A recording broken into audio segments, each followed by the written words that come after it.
अच्छा, तो आप लोगों ने ऑलरेडी फायरबेस पढ़ा हुआ है, सही है ना?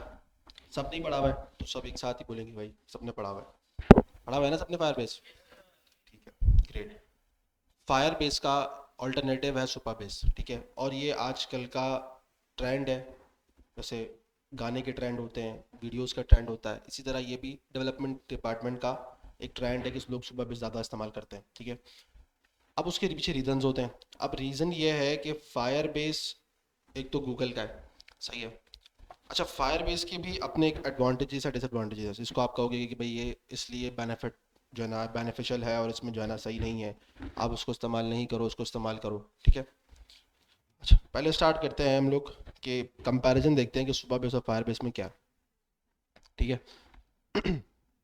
सुपर बेस पूरा होल बैकएंड है और काफ़ी अच्छा है कंपेयर फायरबेस के। उसका रीज़न ये है कि इसके अंदर आपको वो चीज़ें मिलती हैं जो कि आपको नोट प्रोवाइड करता है। अब जैसे कि मिसाल, आप लोगों ने फायरबेस पे चैट एप्लीकेशन बनाई थी? नहीं बनाई, हम लोगों ने बनाई थी। बनाई थी ना हम लोगों ने? हाँ, हम लोगों ने रियल टाइम डेटाबेस उसका देखा था। अब फायरबेस आपको वैसे तो डेटाबेस है, CRUD ऑपरेशन तो आपको सबको पता है ना?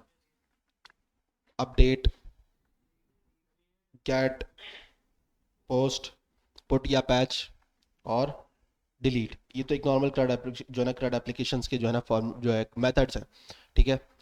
वही चीज़ आपको प्रोवाइड करता है फायरबेस, सही है? बिल्कुल उसमें सही है, उसमें कोई मसला नहीं है। अच्छा, दूसरी चीज़ आपको फायरबेस के अंदर रियल टाइम डेटाबेस भी हमने देखा था, ठीक है?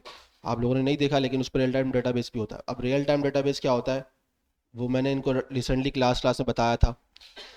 इस तरह का डाटा कि आपको लाइव जो है ना एक ब्रॉडकास्टिंग काइंड ऑफ दिखता है। अब जैसे मिसाल दी जाए इसकी, आपने एक पोस्ट क्रिएट करी है, ठीक है? अब आपका सिस्टम मल्टीपल डिपार्टमेंट्स में खुला हुआ है, यानी कि एक ही सिस्टम चार जगह खुला हुआ है। एक मिसाल देते हैं, आपने वहाँ पोस्ट क्रिएट करी है तीन डिपार्टमेंट में, विदाउट रिफ्रेश अगर वो पोस्ट वहाँ पर रिफ्लेक्ट हो जाती है तो ये कहलाता है आपका रियल टाइम डेटाबेस, जो कि एक बहुत ज़्यादा इस तरह आपको अपडेट कर रहा है विदाउट रिफ्रेश। अगर आप नॉर्मली CRUD ऑपरेशन करते हो और पोस्ट पोस्ट की अपडेट करते हो तो आपके सिस्टम में तो आपको दिखा रहा है कि यार एक पोस्ट क्रिएट हो चुकी है, ठीक है? ऐसा होता है ना? लेकिन दूसरे सिस्टम में अगर वो चीज़ खुली हुई है तो आप बोलोगे यार रिफ्रेश करो फिर आएगी आपकी पोस्ट। और जब आप रिफ्रेश करोगे तो यकीनन उसकी गेट की एपीआई कॉल करता है वो, और गेट की एपीआई कॉल करता है तो वहाँ से वो डाटा लेके आता है। यही फॉर्मेटिंग है ना इसकी, यही फ्लो चलता है ना इसका। एग्री है ना सब इससे? लेकिन रियल टाइम डेटाबेस ऐसा नहीं करता। वो आपका जो है ना, जो ये रिफ्रेशिंग वाला या रीफेच वाला जो मेथड है, इससे क्या करता है, बचाता है आपको, ठीक है? आपको जब डेटा अपडेट करना हो तो आपको रीफेच करने की या रिफ्रेश करने की ज़रूरत नहीं पड़ती, वो ऑटोमेटिकली आपके पास शो हो जाता है, क्योंकि वो डाटा कनेक्टेड होता है मल्टीपल डेटाबेस से। रियल टाइम के अंदर एक कनेक्शन बनाता है वो। आपने सॉकेट पढ़ा है? नहीं पढ़ा, सॉकेट भी नहीं पढ़ा, ठीक है। अच्छा, उसकी एग्जांपल मैं आपको दिखा देता हूँ, चलो। उसकी एग्जांपल,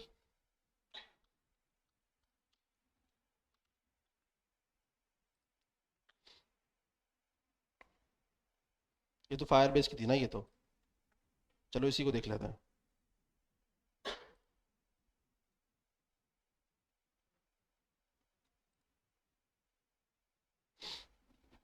अब यहाँ पे क्या है, इसमें ये दिखा रहे हैं कि भाई मोबाइल से एक जगह पे डेटाबेस में अपडेट हुई एक चीज़, ठीक है? फर्ज करो मैंने अपनी थीम पे कलर अपडेट कर दिया ग्रीन, सही है? पहले था मेरे पास रेड, एक मिसाल दे रहा हूँ, सही है? और मेरी एप्लीकेशन चार पांच लोगों ने एक साथ खोली हुई थी, उनके पास भी रेड आ रहा होगा क्योंकि बाय डिफ़ॉल्ट थीम थी। मैंने जैसे ही ग्रीन अपडेट किया आप सबके पास ऑटोमेटिकली ग्रीन हो गई। वो ऑटोमेटिकली नॉन टेक्निकल के लिए है कि वो ऑटोमेटिकली, लेकिन वो ऑटोमेटिकली नहीं हुई। उसके पीछे जो चल रहा है मैकेनिज्म वो है रियल टाइम डेटाबेस का, जो उससे कम्युनिकेट कर रहा है, उससे एक कनेक्शन बना के बैठा हुआ है। आपने पढ़ लिया HTTPS प्रोटोकॉल, जो कि एक दो मेथड पे काम कर रहा है, रिस्पॉन्स और रिक्वेस्ट पे। पढ़ा है ना ये तो? नोट पढ़ के आए ना आप लोग? एग्री करोगे, मुझे पता चलेगा कि हाँ यार आपने कुछ चीज़ पढ़ी है। नहीं पढ़ी तो फिर बता देंगे, मसला नहीं है, ठीक है? पढ़ा है ना आप लोगों ने ये चीज़? उसके अंदर दो मेथड, दो वे में जो है ना कम्युनिकेशन होती है। आप क्लाइंट से क्या भेजते हो, रिक्वेस्ट सर्वर पर, सर्वर डेटा से कम्युनिकेट करता है, वहां से डेटाबेस से कम्युनिकेट करता है और फिर आपको लाके देता है डेटा। वो किस तरह आता है?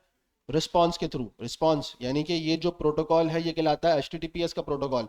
सही है, इसके अंदर कम्युनिकेशन हो रही है, इसमें काम हो रहा है। अब अगर हम बात करते हैं रियल टाइम डेटाबेस की, वो भी HTTPS के अंदर हो रहा है, लेकिन उसका प्रोटोकॉल डिफरेंट है। उसका प्रोटोकॉल कैसा है? वन वे के अंदर काम कर रहा है। एक कनेक्शन बना लेता है सर्वर, ठीक है।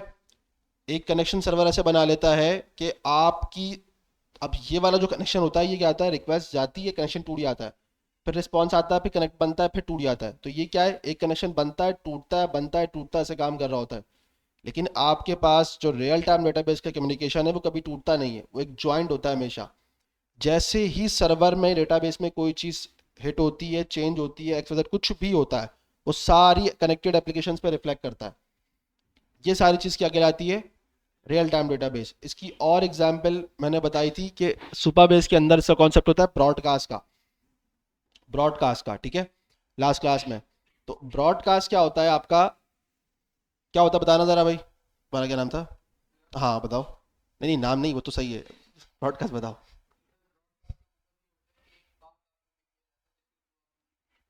सही है।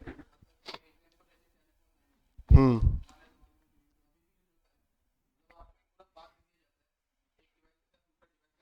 सही है। ज्वाइंट होता है। हम्म।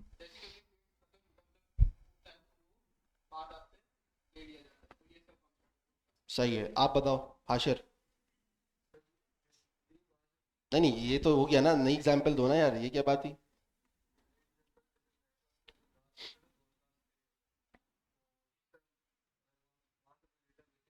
मैंने क्या एग्जाम्पल दी थी ब्रॉडकास्ट की? मैंने व्हाट्सएप की दी थी, और आप बताओ इसे, अभी आप नहीं है बताओ। इस फिग्मा वाली दी थी मैंने एग्जैक्टली, और गूगल शीट की मैंने एग्जाम्पल दी थी। अच्छा, अब ये जो एग्जाम्पल्स मैंने दी थी, फिग्मा आप लोगों ने इस्तेमाल किया है? फिग्मा किया है? तो कभी आप फिग्मा पे एक्सप्लोर करना, आप फिग्मा पे लॉगिन करना और एक ही फिग्मा किसी और को देना। तो जब एक साथ दो चार बंदे उसको इस्तेमाल कर रहे होते हैं तो उसमें बाकायदा पूरा बना हुआ आ रहा होता है कि फिग्मा, एक बंदा ये यानी कि जो दूसरा बंदा लॉगिन हुआ हुआ है वो उसकी स्क्रीन क्या चल रही है, वो क्या चीज़ कर रहा है, परफॉर्म क्या कर रहा है। दूसरा आप कर्सर जो आ रहा होता है बेसिकली उसका, और दूसरे का भी आ रहा होता है। ये कॉन्सेप्ट होता है ब्रॉडकास्ट का, रियल टाइम डेटाबेस, ये भी वही चीज़ है, ठीक है। लेकिन ये वो डेटाबेस का डाटा है जो कि हम डेटाबेस में अपडेट नहीं करते। मेरी बात समझ में आई है? इसकी मिसाल मैंने व्हाट्सएप की टाइपिंग की दी थी। आप लिख रहे होते हो, ऊपर टाइपिंग लिखा हुआ आ रहा होता है, दिखा है ना सबने? आप टाइप कर रहे होते हो व्हाट्सएप पे, ऊपर टाइपिंग लिखा हुआ आ रहा होता है। वो रियल टाइम डेटाबेस है, ठीक है, जो कि उसको बता रहा है। रियल टाइम डेटाबेस का पार्ट है ब्रॉडकास्ट, उसको डिफाइन कर रहा है कि भाई ये चीज़ कुछ बंदा कुछ लिख रहा है। आप जैसे ही रुकते हो टाइपिंग रुक जाता है, या दूसरा वाला बंदा जैसे ही रुकता है टाइपिंग रुक जाती है, ठीक है। सही होता है ना? लेकिन वो डाटा ऐसा होता है जो कि डेटाबेस में मुझे अपडेट नहीं करना पड़ता। जब मुझे डेटाबेस में अपडेट करना पड़ता है, ज़रूरत ही नहीं है मुझे उसको अपडेट करने की। क्या ज़रूरत है मुझे, किसी को क्यों बताना है कि मैं टाइपिंग कर रहा हूँ नहीं कर रहा, और क्या अपडेट करने की ज़रूरत है, नहीं है। तो ये उस तरह का डेटाबेस है रियल टाइम डेटाबेस, इसको कहते हैं रियल टाइम डेटाबेस, ठीक है। कि जो कि एक जगह से अपडेट हो तो मल्टीपल जगह रिफ्लेक्ट करता है। उसकी मिसाल आपको मैंने और बताई थी डैशबोर्ड से रिलेटेड, कि भाई डैशबोर्ड में अगर मैंने थोड़े से पैसे आगे पीछे करे तो दूसरी जगह पे भी तो आना चाहिए ना, उसको रिफ्रेश करने की ज़रूरत क्यों पड़ रही है कि वो रिफ्रेश करे फिर पता चले यार इसने पैसे जो है ना यहाँ खर्च करें। आपने यहाँ पे करे, उसके पास फौरन ग्राफ चेंज हो जाए या यार एक जो है ना डिटेक्शन हुई है। ये सारा रियल टाइम डेटाबेस के अंदर आता है और ये उसको कम्युनिकेशन होती है, ठीक है। अच्छा, अब फायरबेस हमें रियल टाइम डेटाबेस भी देता है, ठीक है। अब वो हमें क्लाउड फंक्शन भी देता है। क्लाउड फंक्शन भी मैंने बताया था, उसको बाद में डिस्कस करेंगे। और इसके अलावा दो चार और सर्विसेज भी आपको प्रोवाइड करता है। सुपरबेस आपको थोड़ी ज़्यादा सर्विस प्रोवाइड करता है, ठीक है। अब जैसे कि उसके अंदर आपको एक क्रोन जॉब मिलती है, ठीक है। क्रोन जॉब का पढ़ा था आप लोगों ने? नहीं। क्रोन जॉब आपके पास नोट जेएस के अंदर एक कॉन्सेप्ट होता है, या आप कह लो और वैसे ही मतलब एक वेब के अंदर कॉन्सेप्ट होता है। तो क्रोन जॉब का काम ये होता है कि हम उसको एक स्पेसिफिक टाइम पे ट्रिगर करते हैं। यानी कि मैं अगर आपको मिसाल दूं कि मैंने एक कैंपेन बनानी है कि अगर मेरी वेबसाइट पे कोई बंदा आता है, ठीक है, वो लॉगिन करता है, वो लॉगिन करे सब कुछ करे, उसके 5 मिनट बाद उसके पास एक मेरी ईमेल चली है, ऑटोमेटिकली, जिसको मैं कह रहा हूँ ऑटोमेटिकली, वो किसके लिए है? नॉन टेक पर्सन के लिए वो है कि यार वो ऑटोमेटिकली ईमेल चली जाए, वो आपको आके ये समझाएगा। तो आप उसको क्या बोलोगे? भाई वो ऑटोमेटिकली नहीं होता, ठीक है, वो टेक्निकल टर्मिनोलॉजी में काम होता है क्रोन जॉब के थ्रू। उस पर शेड्यूल लगाया जाता है बेसिकली कि इतने टाइम के बाद उसने ट्रिगर होना है और कितनी दफ़ा ट्रिगर होना है, ये सारी चीज़ें, ठीक है। तो ये हमें सुपरबेस प्रोवाइड करता है, ठीक है। रियल टाइम डेटाबेस आपको प्रोवाइड करता है, ब्रॉडकास्टिंग का जो पूरा कॉन्सेप्ट है वो आपको सुपरबेस प्रोवाइड करता है, प्रेजेंस का एक कॉन्सेप्ट है वो प्रोवाइड करता है, ठीक है। अभी सिर्फ नाम बता रहा हूँ, आहिस्ता से इसको देख लेंगे हम। अच्छा, उसके अलावा आपके पास सोशल लॉगिन्स वगैरह हैं, वो आपको प्रोवाइड करता है सुपरबेस, वो आप लोगों ने फायरबेस के अंदर भी देखे होंगे। सही है, सोशल लॉगिन थे, आप लोगों ने शायद गूगल ट्राई भी किया होगा, गूगल लॉगिन देखा होगा। इसके अलावा और क्या होता है इसके अंदर? हाँ, थोड़ा सा सुपरबेस मुझे बेहतर इसलिए लगता है कि एक तो ईजी टू यूज़ है, ठीक है। ईजी टू यूज़ इसलिए है कि काफ़ी अच्छा मैनेज होता है उसके अंदर। फायरबेस का कंसोल आपने देखा होगा, डेटाबेस आप लोगों ने उसका देखा होगा, थोड़ा सा टफ लगता है, आपको समझने में मुश्किल होती है कि भाई ये बनाओ, फिर उसकी डॉक्यूमेंट आईडी, और फिर देन उसके बाद उसके अंदर डाटा, है ना। इसके अंदर पूरा आपके पास जो डाटा आर्किटेक्चर बनता है वो आपके पास एक माई एसक्यूएल या एसक्यूएल लैंग्वेज की काइंड ऑफ बनता है आपके पास, ठीक है। ये तो पता है ना आपको, यूनिवर्सिटी के स्टूडेंट है ना आप, या कंप्यूटर साइंस वाले को तो पता है ना, फिर क्यूरी लैंग्वेज का पता है ना आप लोगों को। ग्रेट।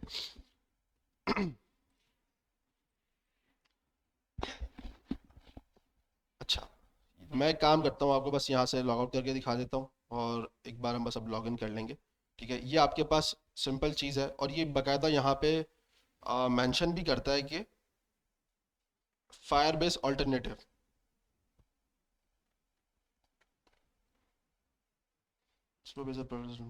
स्टार्ट प्रोजेक्ट, चलो इन्होंने शायद हटा दिया है, वरना पहले यहाँ लिखा आता था फायरबेस ऑल्टरनेटिव। तो ये बड़ी बात थी किसी को चैलेंज करना इतनी बड़ी, तो भी फायरबेस जैसी, गूगल जैसी चीज़ को।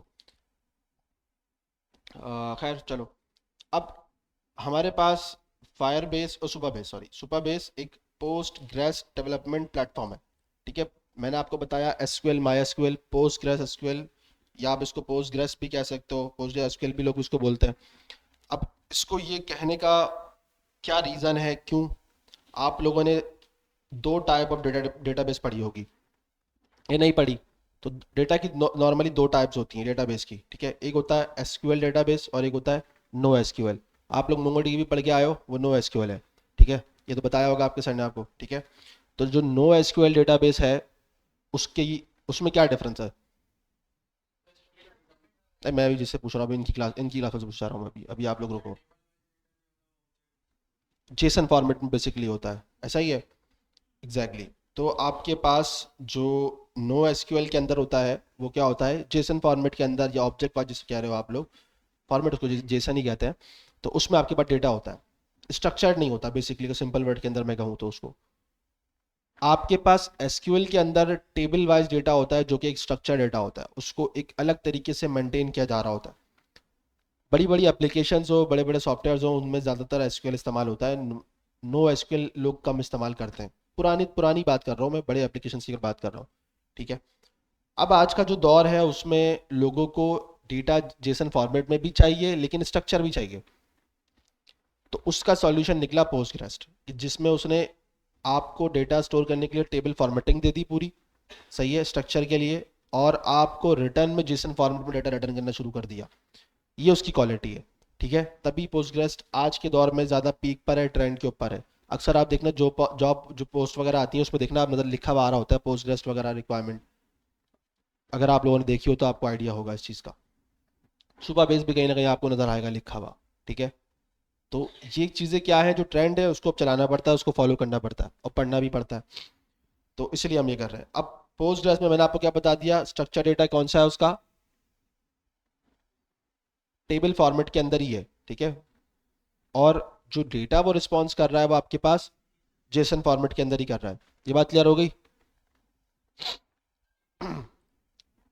आपने यहाँ पे स्टार्ट या प्रोजेक्ट करना है, ठीक है, और आपने यहाँ से ईमेल पासवर्ड डाल के लॉगिन कर लेना। हमारा ऑलरेडी लॉगिन है, सही है, यहाँ पे बता भी रहा है, लास्ट यूज़ मैंने गिटहब से किया था लास्ट टाइम,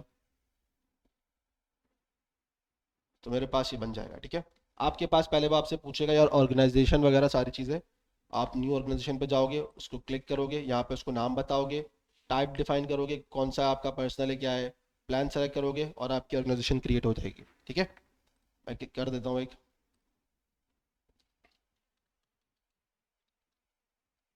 सही है, एक नाम दे रहा हूँ मैं बस ऐसी, वरना हम काम अपने वाले पे ही करेंगे क्योंकि हमने उसमें सारी कॉन्फ़िगरेशन उसकी करी हुई है।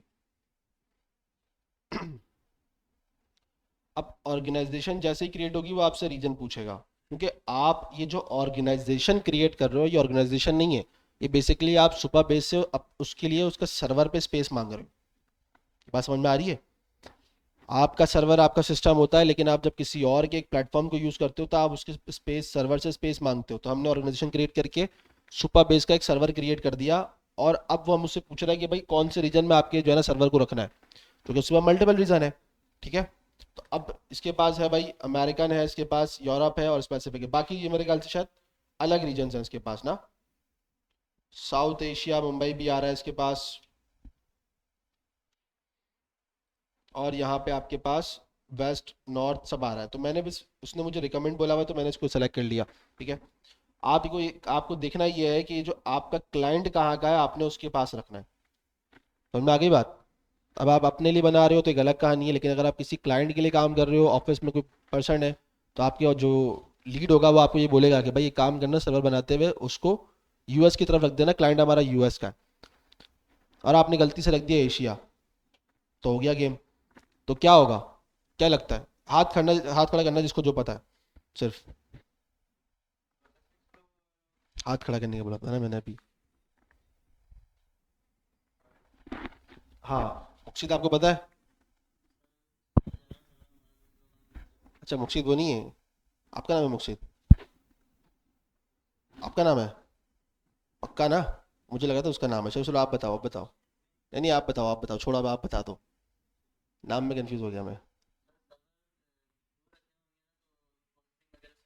हम्म, सर्वर दूर होगा तो उसका रिस्पांस आने में टाइम होगा, क्योंकि रिक्वेस्ट जाके यूएस से डायरेक्ट एशिया पे जाएगी तो टाइम लगेगा उसको। तो बेहतर होता है कि सर्वर आप अपना क्लोज रखो यूएस के, अगर आपका क्लाइंट यूएस का है तो यूएस, यूके है तो यूके, यानी कि करीब करीब यूरोप पे कोई दूसरा रीजन हो। ठीक है, तो इस वक्त हम लोग काम कर रहे हैं तो हम एशिया पे ही रख लेते हैं। सही है, उसने हमें रिकमेंडेशन भी ये दी है। डेटाबेस का आप एक पासवर्ड वगैरह बता दो, अभी आपको बता भी रहा है, यहाँ पे क्या लिखा हुआ है, this is the password to your Postgres database, so it must be strong and hard to guess। ठीक है, उसने बोला ये चीज़। अच्छा, हमने लास्ट टाइम पता नहीं क्या रखा था।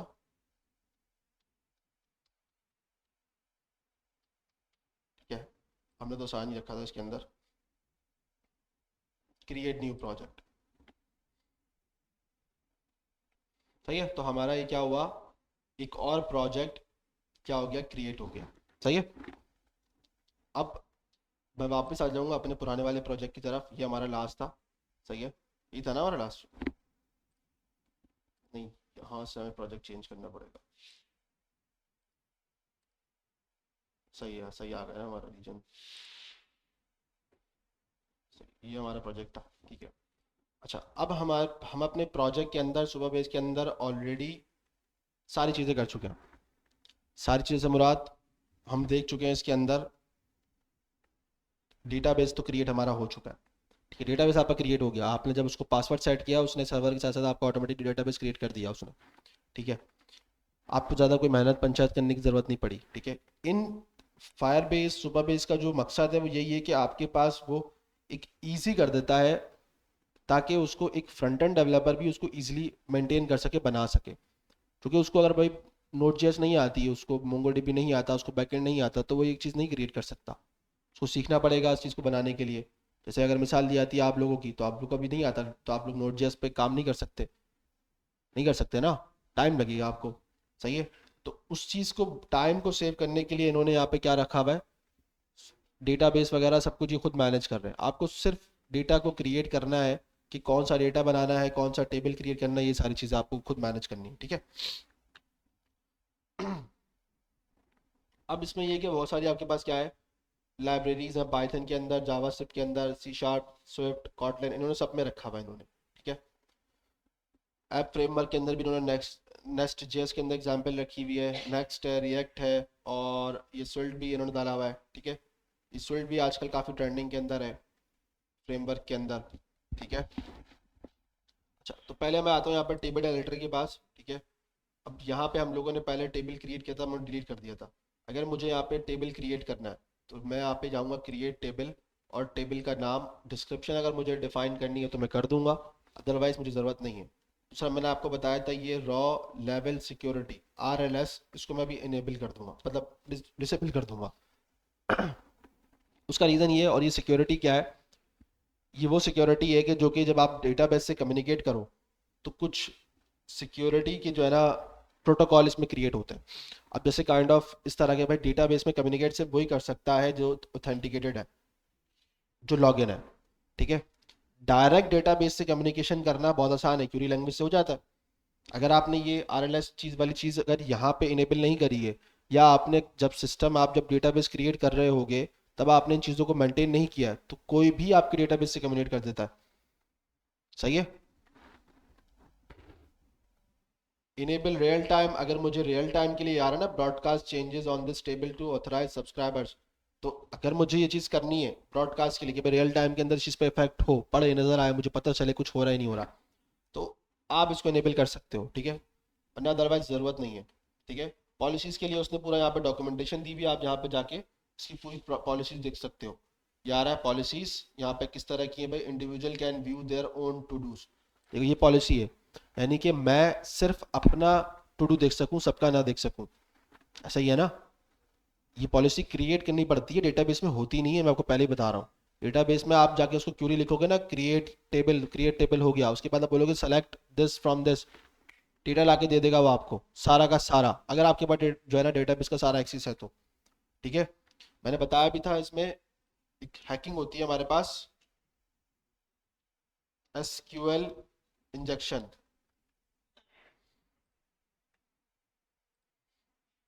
इसी की मिसाल दिखाई दी ना मैंने। इसको SQL इंजेक्शन इसलिए कहा जाता है कि ये क्या करता है आपके ब्राउज़र के थ्रू, और जब आप कोई ब्राउज़र में कोई भी ऐसा काम करते हो जहाँ क्यूरी हो रही है, सर्च आप करते हो, सर्च पे क्यूरी आती है, पता है ये बात। सर्च पे डेटाबेस से क्यूरी आती है डेटाबेस के पास कि भाई मुझे ये स्पेसिफिक चीज़ ला के दे दो। फर्ज करो फूड पांडा पे गए, आपने उसको बोला भाई मुझे कॉफ़ी वाले रेस्टोरेंट ला के दे दो, तो कॉफ़ी रेस्टोरेंट क्या करेगा, वो एक सर्च की क्यूरी भेजेगा डेटाबेस पे और उससे सारे रेस्टोरेंट ला के दे देगा आपको। सही है। तो आपका जो हैकर है वो इस क्यूरी को आपके सर्च के साथ भेजेगा। सही है। और उस सर्च के अंदर उसकी कुछ ना कुछ क्यूरी लिखी होगी, ठीक है। अगर मैं इसको दिखा देता हूँ यहाँ पे, यहाँ पे दिखा रहा है यूजर नेम पासवर्ड। अब यूजर नेम पासवर्ड पे भी क्यूरी भेज सकता है वो, कि कम्युनिकेशन तो डेटाबेस से कर रहा है ना वो। यूजर नेम पासवर्ड की अगर आप क्यूरी भेजोगे तो क्या करोगे आप, जो नोट जेएस पढ़ के आए जरा वो बताएं जरा मुझे, यूजर नेम पासवर्ड आप लोगों ने किया है ना, हाथ खड़े करके बताना जिसको पता है क्या होता है, डेटाबेस पे कैसे कम्युनिकेशन होती है, कैसे काम होता है, आप बताओ। सेकंड। जी जी।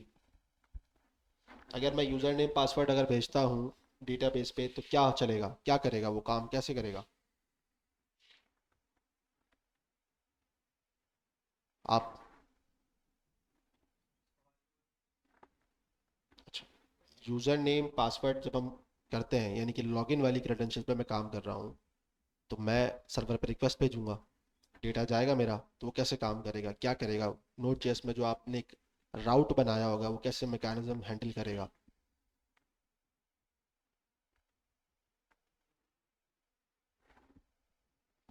आप बताओ। जी। थोड़ा सा खड़े होकर बता दो। माजरत आपको तकलीफ दे रहा हूँ।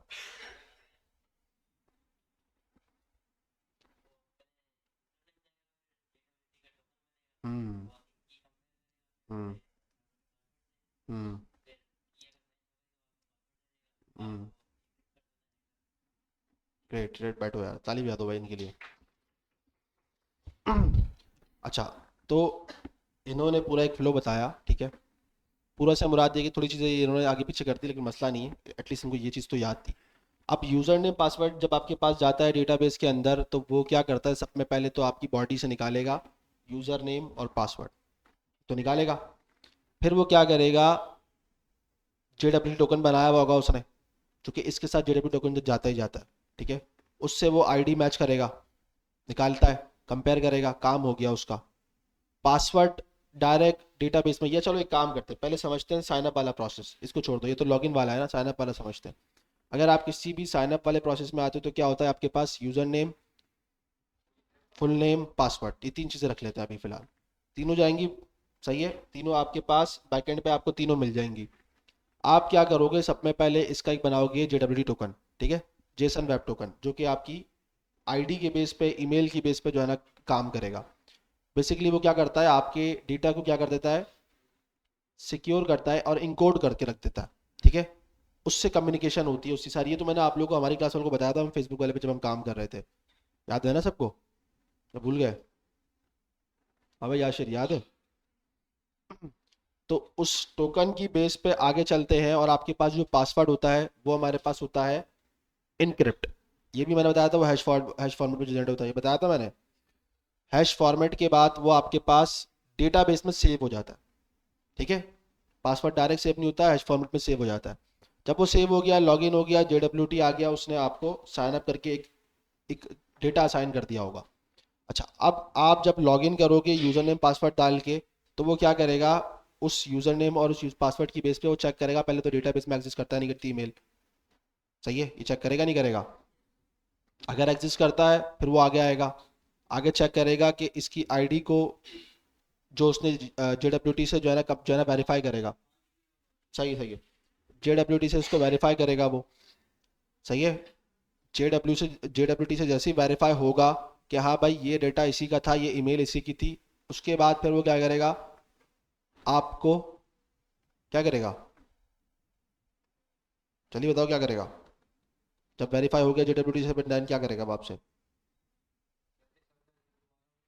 JWT से उसने वेरीफाई कर लिया कि ये जो बंदा है, इस ईमेल की या इस आईडी के बेस पे लॉगिन हो चुका है, यही बंदा है। फिर क्या करेगा वो? आप भी यही कह रहे हो, एक्सेस दे देगा, यही करेगा ना, क्योंकि उसका JWT वेरीफाई हो गया, यानी कि यही बंदा था जिसने सारा काम किया। सही है। अब इसके अंदर वो लॉगिन कर रहा है, कर रहा है, पहली चीज क्या चेक होगी, बंदा एग्जिस्ट करता है नहीं करता, सब में पहली चीज ये चेक होती है। टोकन बाद में होता है, हमेशा याद रखना। बंदा एग्जिस्ट करेगा तभी टोकन पे जाऊंगा मैं, उससे पहले इसको क्यों दिखाना, मुझे टोकन है ही नहीं, टोकन तो फेल ही आना है हमेशा जब बंदा एग्जिस्ट ही नहीं करता। तो वो पहली ही चीज में ये इंजेक्शन फेंक देगा, यानी कि एक क्यूरी लिख के भेज देगा, वो आपके जो डेटाबेस से लिंक करेगी, कम्युनिकेट करेगी। अगर आपका डेटाबेस सिक्योर नहीं है, आपने उसको खुला छोड़ा हुआ था कि कोई भी आए खाना खाए चला जाए, सही है, तो फिर आपका डेटाबेस गया, उड़ गया, वो ड्रॉप टेबल की क्यूरी चलाएगा, आपका टेबल सारे डिलीट, सारे टेबल डिलीट, खत्म। ये बात समझ में आ रही है? हैकर का मकसद क्या ये करने का, उसके लिए इंजॉयमेंट है। सही बता रहा हूँ आपको, ये इंजॉयमेंट है उसके लिए। डेटा सेल भी होता है, वो तो स्टील एक अलग चीज है, वो तो फिर वो एक अलग क्यूरी भेजेगा कि उससे वो कॉपी करेगा, उसको रेप्लिकेट करेगा और फिर अपने पास जो है ना मंगवाएगा। वो एक अलग गेम है। अभी यहाँ से वो जो काम कर रहा है वो उस वक्त कर रहा है, आपके डेटाबेस से कम्युनिकेट कर रहा है, डिलीट कर सकता है आपके डेटाबेस को। अगर आपकी बड़ी एप्लीकेशन है, अच्छा खासा डेटा है, तो जीरो, खत्म। एप्लीकेशन का डेटा डिलीट तो मतलब सारे यूजर आपके पास से चले गए ना, तो आपका बिजनेस तो खत्म, ठप हो जाएगा। तो इस वक्त यही कर रहा है वो, आपको यही बता रहा है कि भाई यहाँ पे क्या कर रहा है हैकर। पढ़ो जरा इसको फटाफट एक एक करके जरा एक लाइन से।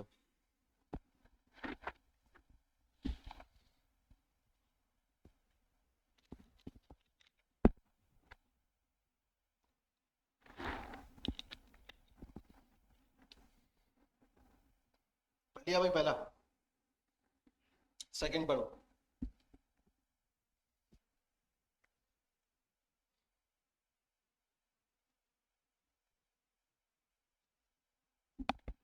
पढ़ लिया सेकंड? थर्ड पढ़ो अब, जल्दी से।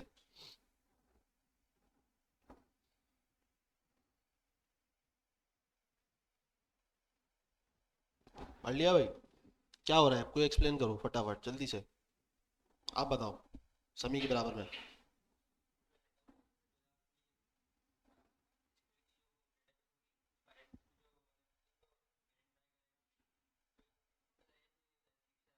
क्यूरी भेजेगा, ठीक है।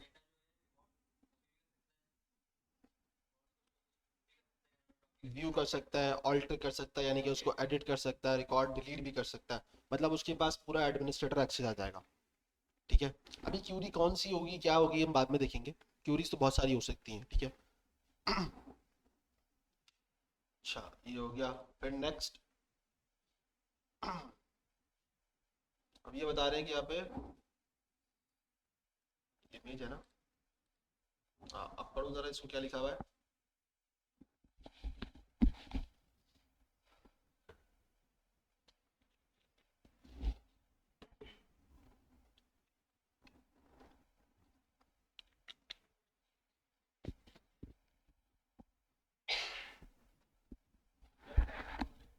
हाँ, 2 मिनट दे दो, मैं बस बात कर रहा हूँ।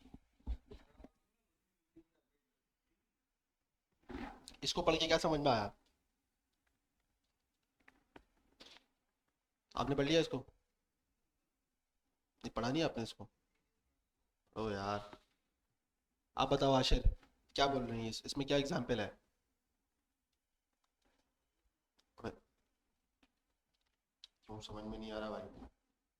हाय, this is your school sons, we are having some computer trouble. ठीक है।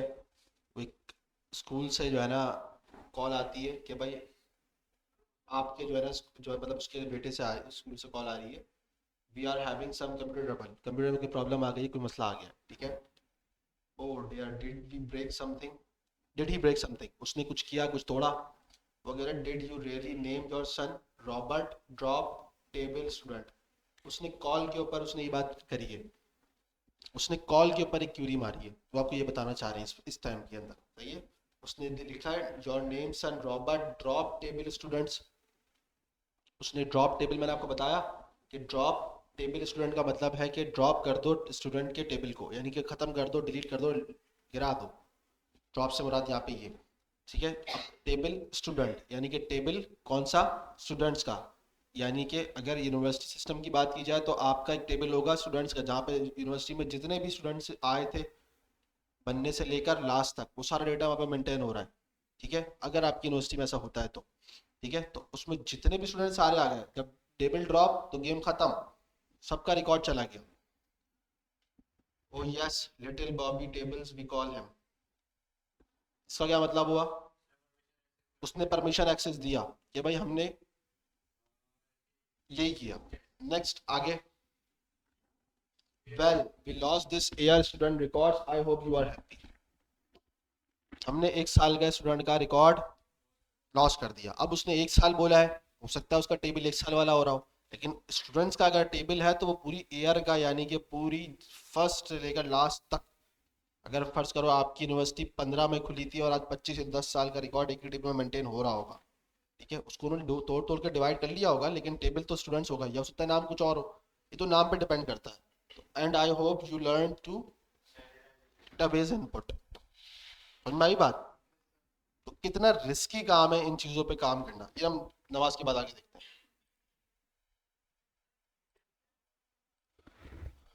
तो आई होप आपको ये एसक्यूएल इंजेक्शन अटैक समझ में आ गया होगा। क्लियर है ना सबको? ग्रेट। तो उस उन चीज़ों को बचने के लिए आप लोग फिर ये रॉ लेवल सिक्योरिटी वगैरह की चीज़ें क्रिएट करनी पड़ती है। यहाँ पे काफ़ी सारी मेंशन है, आप इसको देख लेना, आप समझ जाओगे, अंडरस्टैंडिंग हो जाएगी आपको। इनेबल करने के बाद ऑथेंटिकेटेड एंड ऑथेंटिकेटेड रूट्स, सही है। आगे चलते हैं। अच्छा, फिर नेक्स्ट हमारे पास आता है कॉलम्स टेबल के, ठीक है।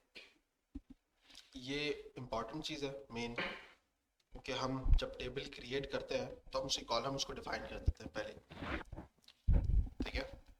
उसकी मिसाल मैंने आपकी दी थी कि जो आपका गेट कीपर होता है उसके पास रजिस्टर होता है। आप किसी भी जगह ऐसी जगह एंट्री करते हो जहाँ पे आपके पास जाने का एक्सेस नहीं है, तो वो आपसे एंट्री लेता है।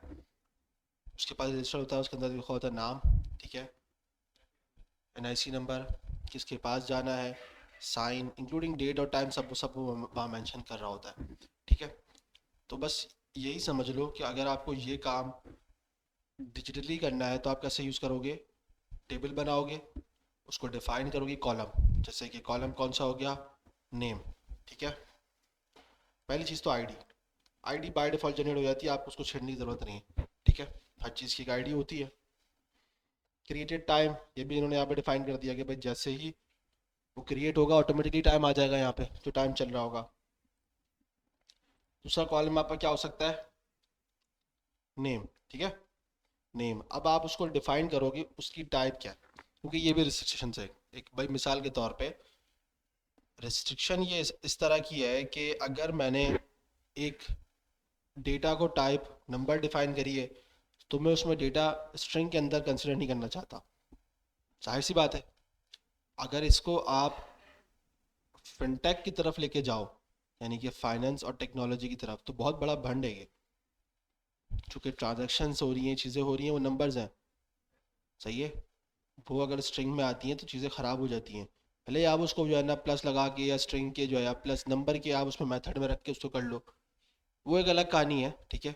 लेकिन बैकएंड पे ये सारी चीज़ें इस तरह एक्सेप्टेबल नहीं है, तो जो डाटा है उस डाटा फॉर्मेटिंग के अंदर भेजो, बेहतर रहता है, सही है। तो हम यहाँ पे डिफाइन कर सकते हैं, हमारे पास मल्टीपल डेटा टाइप्स है, int 2, int 4, int 8। अब ये 2 4 8 क्या है, ये इसकी क्या है, कंप्यूटर की बिट साइज है ये आपका, ठीक है। तो अगर आप 4 बिट करते हो तो उसमें कितने डेटा आएंगे ये वो बताएगा आपको। 2 के अंदर कितने करेक्टर ये जो है ना रख सकता है, मतलब नंबर्स की लिमिट कितने, 1 से लेकर 0 तक, सही है। तो अब ये 1 बिट के अंदर आएगा, मतलब एक सिंगल डिजिट। 2 डिजिट के अंदर फिर वो आपको बताएगा 3 4 5 6 इस तरह करके, ठीक है। 8 डिजिट का मतलब है कि वो इसके अंदर 8 बिट्स के अंदर जितने नंबर स्टोर कर सकता है उतने करेगा। अब 8 बिट्स में अगर आप हिसाब किताब लगाने बैठो तो कितने आ सकते हैं, कैसे लगाएंगे, 0001, सही है। फिर इसमें हो सकता है 0011, 256 आएंगे, 256 नहीं 255 मेरे ख्याल से आएंगे इसके अंदर, 255, 255, 255 आएंगे, सही है। तो आईडी हमारे पास ऑलरेडी है, तो हम इसको यहाँ पे नेम है। फिर उसके बाद फ्लोट का आपको पता है, सही है। फ्लोट क्या होता है, पॉइंट के अंदर आएगा आपके पास, ठीक है। कुछ कह रहा है, पॉइंट के अंदर आता है ना। जेसन फॉर्मेट है, जेसन बी है, यहाँ पे टेक्स्ट है, वार चार है, यूआईडी है आपके पास, टाइम टाइम स्टैम्प बुलियन, और बहुत सारी चीज़ आपके पास डेटा टाइप है यहाँ पे, ठीक है। हमें इस वक्त यहाँ क्या ज़रूरत है, नेम के अंदर टेक्स्ट की, हम टेक्स्ट यूज़ करेंगे सर, सही है। आगे आपके पास आता है कि भाई इसको नल रखना चाहिए या नहीं रखना चाहिए, ठीक है। ये आपसे आप पूछेगा, या आपसे पूछा है कि आप इसके पास यहाँ पे क्या रख रहे हो, सेट एज नल, तो क्या बोल रहा है ये आपके पास भाई, default value as null, set as empty, set the default value as an empty string, ठीक है। तो आपके ऊपर है कि आप उसको रखना क्या चाहते हो। अगर कोई, और अगर आप नहीं चाहते कि भाई नल हो ही ना, तो आप उसको यहाँ से हटा भी सकते हो, मेंशन कर सकते हो, ठीक है। इनेबल कर दो उसको। इस यूनिक चाहिए तो इस यूनिक, डिफाइन एन एरे, यानी कि एक से ज़्यादा भी हो सकता है, तो आप उसको भी डिफाइन कर सकते हो, ठीक है। ये आपके ऊपर से सारे चेक मार्क्स हैं। अब ये बेसिकली अगर मैं आपको बताऊं तो ये उसने एक फ्रंट एंड बनाया हुआ है, क्यूरी पीछे इसकी चल क्यूरी रही है, समझ में आ रही है बात। ये दिखाया उसने आपको फ्रंट एंड है पूरा, कि आप ये सेलेक्ट करोगे तो आप उस क्यूरी के अंदर नलेबल ऐड हो जाएगा कि नल हो नहीं सकता। इस यूनिक, तो वो इस यूनिक ऐड कर देगा उसके अंदर, क्यूरी के अंदर क्रिएट करते हुए, क्रिएट टेबल करते हुए, सही है। डिफाइन एरे, तो वो एरे की तरफ बता देगा भाई इसमें मल्टीपल डेटा आ सकता है एट अ टाइम। तो वो सब चीज़ें आप क्या कर रहा है यहाँ पे, as a front end push जरूर है, लेकिन पीछे चलना इसकी क्यूरी है, ठीक है। चले आगे। अब नेम हो गया।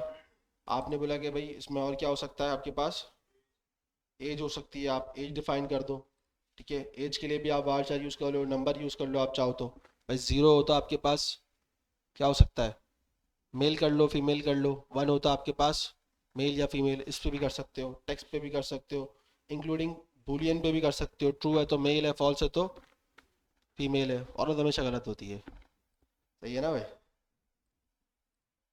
आप इसको यार डिफाइन कर दो, वही नलेबल वाली चीज़, सही है। कौन सी रखनी कौन सी नहीं रखनी आप अपनी मर्जी के हिसाब से डिफाइन कर सकते हो, ठीक है। और डेटा आप चाहो तो इसमें इंसर्ट करते चले जाओ, तो ये क्या करेगा, आहिस्ता आहिस्ता क्या करेगा, एक पूरा कॉलम एक जनरेट करता जा रहा है, ठीक है। सर मुझे अगर एक और चीज़ रखनी है एज के अलावा, ईमेल रख लें चले, तो हम यहाँ पे डिफाइन कर सकते हैं इसको टेक्स्ट के अंदर ही, ठीक है। अगर कोई बाय डिफ़ॉल्ट ईमेल रखनी है तो सही है, नहीं रखनी तो कोई मसला नहीं है, इसको भी छोड़ दो। एज बुलियन कैसे होगी, आप ट्रू और फॉल्स डिफाइन करोगे ना यहाँ पे। अच्छा हाँ जेंडर, सॉरी मैंने एज रख दिया, इसको मैं जेंडर बोलना था। Okay I mistake. इसको जेंडर कर लेते हैं, यहाँ पे हम इसको एज कर लेते हैं। एज तो हमें नंबर में भी कर सकते हैं हम, वैसे तो टेक्स्ट में भी कर सकते हैं, नंबर में ही कर लेता हूँ इसको। सही है। और ठीक है, बस इतना काफ़ी है इसको। ईमेल यूनिक कर सकते हैं, बिल्कुल आप ईमेल यूनिक कर दो। ईमेल आप यूनिक कर दो। ठीक है।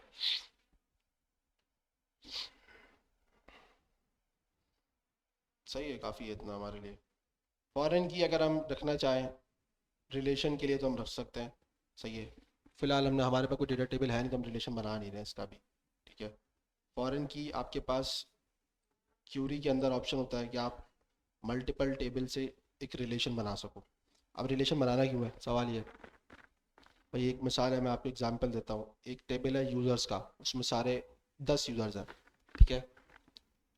और एक टेबल है पोस्ट का जिसमें 10 पोस्ट हैं। एक टेबल है 10 कमेंट्स का जिसके मतलब एक टेबल है उसमें 10 कमेंट्स हैं। ठीक है। अब हर चीज़ के लिए हमने डिफरेंट टेबल जनरेट किया हुआ है, ऐसा ही है ना। यूज़र्स के लिए अलग है, पोस्ट के लिए अलग है, कमेंट्स के लिए अलग है। हम यहाँ पे जेसन फॉर्मेट में काम नहीं कर रहे, मैंने आपको पहले ही बताया। वहाँ पे हम ये चीज़ कर सकते हैं कि यूज़र रख लें, भाई पोस्ट किसकी है, ये वो करके मैनेज कर सकते हैं। यहाँ पे इस तरह मैनेज नहीं होता। यहाँ पे क्या होता है, अलग टेबल क्रिएट होगा। अब जब टेबल अलग क्रिएट हो रहा है तो हमें डिफाइन करना पड़ेगा कि इस यूज़र ने इतनी पोस्ट, कितनी पोस्ट बनाई हुई है। अगर 10 पोस्ट हैं, 10 यूज़र हैं, तो मैं कहता हूँ कि भाई 3 यूज़र्स ने पोस्ट क्रिएट करी है, 7 ने नहीं करी है। आपको कैसे पता चलेगा? आपको रिलेशन बनाना पड़ेगा कि जब पोस्ट क्रिएट हो रही होगी तो उस यूज़र आईडी की बेस पे वो पोस्ट क्रिएट हो रही है, तो वो उसका रिलेशन है। समझ में आई बात? इसी तरह कमेंट कर रहा है कोई उस पोस्ट के ऊपर तो वो उसका रिलेशन बनना चाहिए। सही है। स्ट्रक्चर फॉर्मेट हमेशा ऐसे ही काम करता है।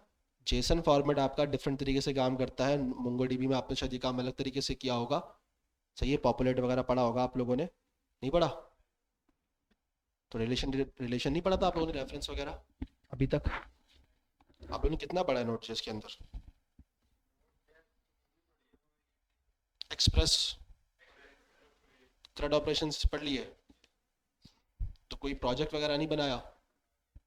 जैसे कि क्या बनाया आप लोगों ने? हम्म। नहीं तो रेफरेंस रिलेशंस वाला कोई काम नहीं किया? सही है।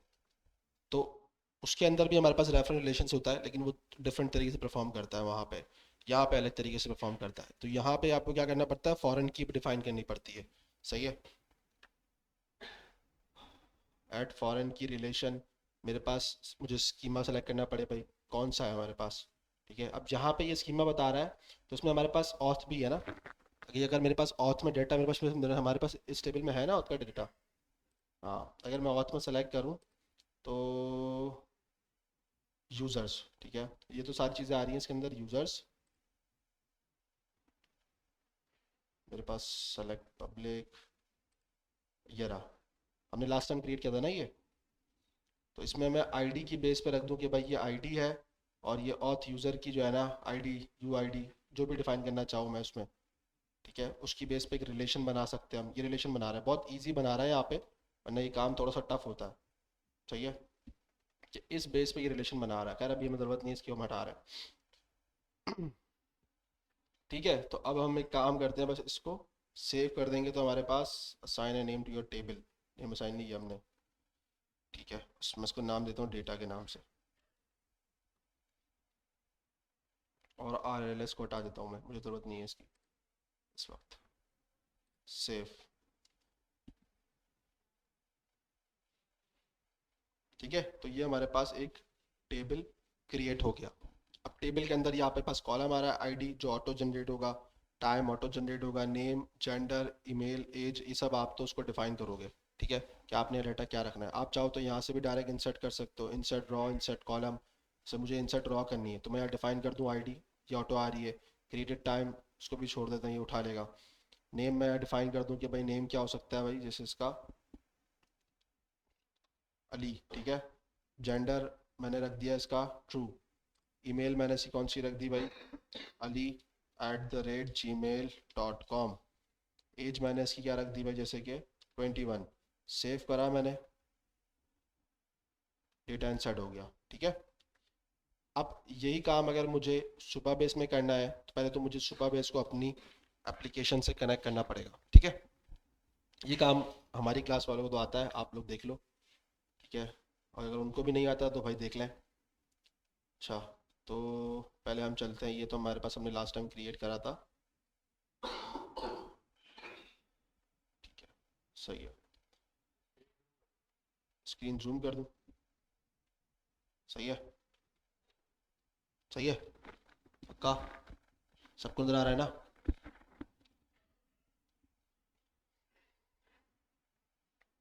अच्छा, अब हमारे पास रिएक्ट में भी है और आपके पास नेक्स्ट जेएस के अंदर भी है।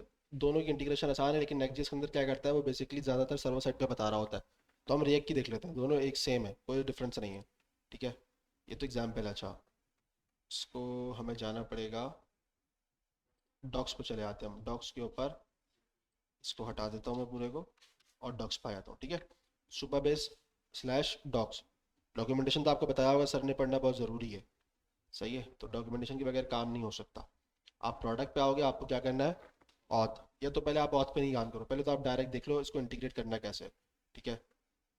जैसे कि हम यहाँ पे आते हैं, इसके अंदर इसका नैप नहीं आ रहा, डेटाबेस ऑथ के अंदर आ रहा है। रिएक्ट के अंदर आ जाओ, ठीक है। रिएक्ट के अंदर आ जाते हैं हम। ये आपको बता रहा है एसक्यूएल के अंदर हम इस तरह जो है ना कर सकते हैं। टर्मिनल के अंदर आप एक रिएक्ट का प्रोजेक्ट क्रिएट करो, उससे कर लो, ठीक है। और आपको सिर्फ ये कमांड चलानी है, npm install supabase js, सही है। सिर्फ ये कमांड आपने चलानी है, तो आपके पास सुपरबेस इंस्टॉल हो जाएगी। क्लियर है, सबको क्लियर है ना? उसके बाद आपको चाहिए है सुपरबेस की यूआरएल और एक की, ठीक है। वो आपके प्रोजेक्ट में आपको मिल जाएगी, वो आपके प्रोजेक्ट में आपको मिलेगी स्टार्ट के अंदर। नहीं, वैसे तो आप डैशबोर्ड पे भी जा सकते हो, आपको यहाँ पे भी मिल जाएगी। ये हमारा प्रोजेक्ट है, इसके अंदर आएंगे हम, लास्ट में यहाँ पे थी तो सही, प्रोजेक्ट सेटिंग के अंदर आ जाओ, और एपीआई की तो आपको यहाँ से मिल जाएगी। ये नहीं चाहिए हमें, मेन पेज पे हमें मिल जाती है और यहाँ नज़र नहीं आ रही।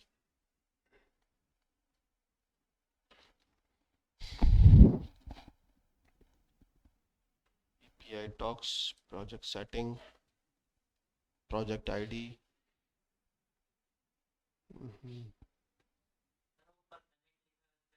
उस पर आ जाएगी। लेकिन ये तो डेटाबेस की आ रही है, रुको। Password, URL dot net note JS. यार फ्रंट पेज पे ही आती है, नीचे बिल्कुल लास्ट में इस तरफ, कंप्यूटेक्स इंफ्रास्ट्रक्चर डेटा एपीआई।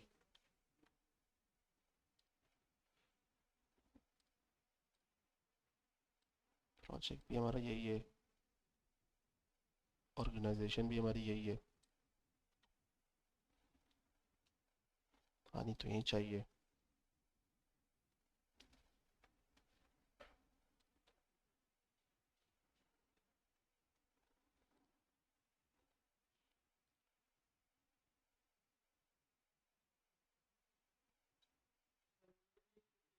हम्म न्यू एपीआई क्रिएट करनी पड़ेगी, लेकिन मुझे यूआरएल भी चाहिए ना। यूआरएल वैसे सेम होता है यार, एक मिनट में दिखा देता हूँ ना आपको, हमने यहाँ पे डाला था ना।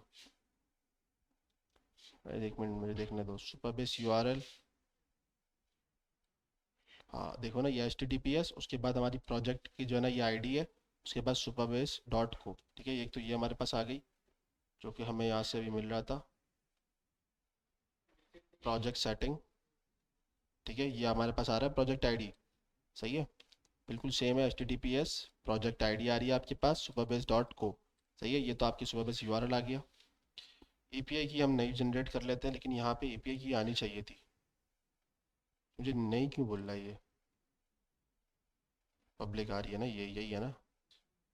आखिरी में क्या आ रहा है, XZH, इसको ज़रा देखते हैं, यही है, सही है भाई। तो ये हमारे पास आ गई, हमारे पास पब्लिक की है हमारी, ठीक है, ये हम लोगों ने ऑलरेडी क्रिएट करा हुआ है। तो आप लोगों के पास तो यहाँ नीचे भी ऑप्शन आता है, ठीक है, जब आप फर्स्ट पेज पे, जब फर्स्ट टाइम आप प्रोजेक्ट क्रिएट करते हो ना, या बल्कि हमने जो एक नई वाली ऑर्गेनाइजेशन क्रिएट करी थी वो कहाँ है, ये वाली, इसमें आ रहा होगा, इसमें ये प्रोजेक्ट क्यों आ रहा है, ये आ रहा, देखा, डैशबोर्ड प्रोजेक्ट, ठीक है, उसके बाद प्रोजेक्ट हमारा ये रहा, और लास्ट में हमारे पास ये आ जाती है प्रोजेक्ट यूआरएल और एपीआई की। सही है, तो आपने बस इसको कॉपी करना है, ENV की फाइल बनानी है, नेक्स्ट पब्लिक, सही है, नेक्स्ट पे हम काम कर रहे हैं इसलिए आप रिएक्ट पे काम करोगे तो आप रिएक्ट के हिसाब से रखना, उसमें हम रखते हैं रिएक्ट वाइट रखते हैं ना, और सुपरबेस यूआरएल, और उसके बाद एपीआई की। सही है, क्लियर है यहाँ तक सबको? हाँ ना, में जवाब तो दो भाई, सबको क्लियर है ना?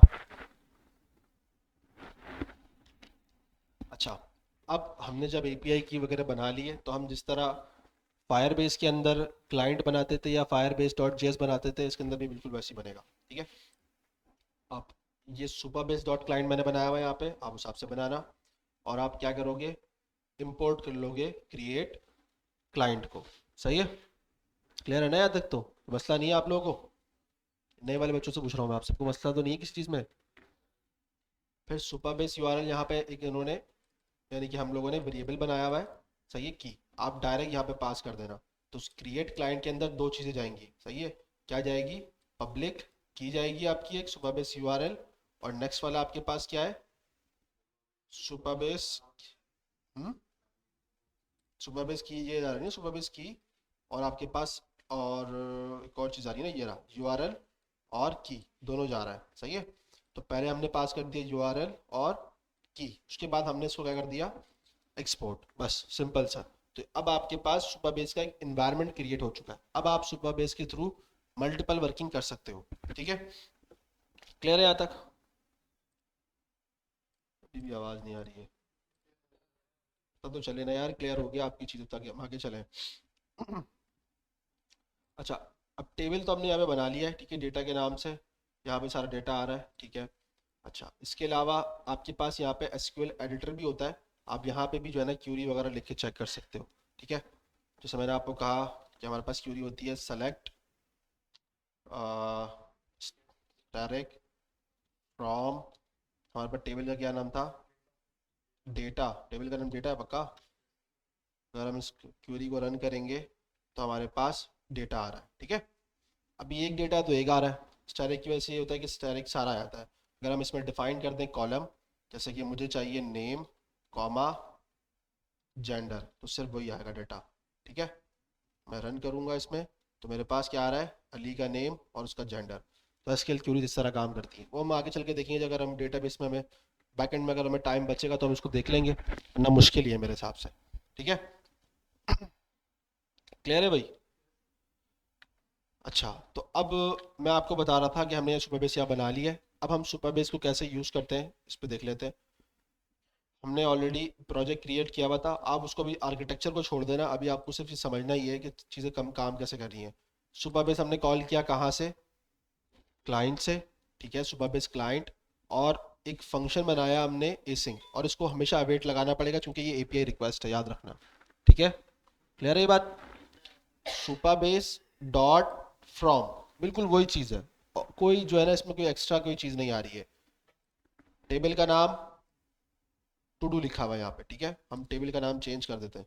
मैं एक काम करता हूँ, इसको दोबारा से एक आपको लिख के डिफाइन कर देता हूँ, कैसे, अवेट यूज़ कर लो आप, अवेट सुपरबेस डॉट, सही है, हमें क्या यूज़ करना है, फ्रॉम, फ्रॉम, फ्रॉम क्या, कहाँ से, क्या पूछ रहा है, रिलेशन, यानी कि आपके पास, आपने जो टेबल का नाम डिफाइन कर दो, टेबल का नाम क्या है, डेटा, डेटा से क्या चाहिए मुझे, डॉट, क्या करना है, इंसर्ट करना है, सेलेक्ट करना है, क्या करना है, मैंने बोला मुझे फैच करना है, ठीक है, यानी कि उसका डेटा चाहिए सारा, ठीक है। अच्छा, अब फैच करने के लिए क्या यूज़ करूंगा मैं, इनपुट मुझसे पूछ रहा है ना, ये इनपुट क्या, बताओ भाई, ये मैं पुराने वाले से पूछ रहा हूँ जिनको आता है।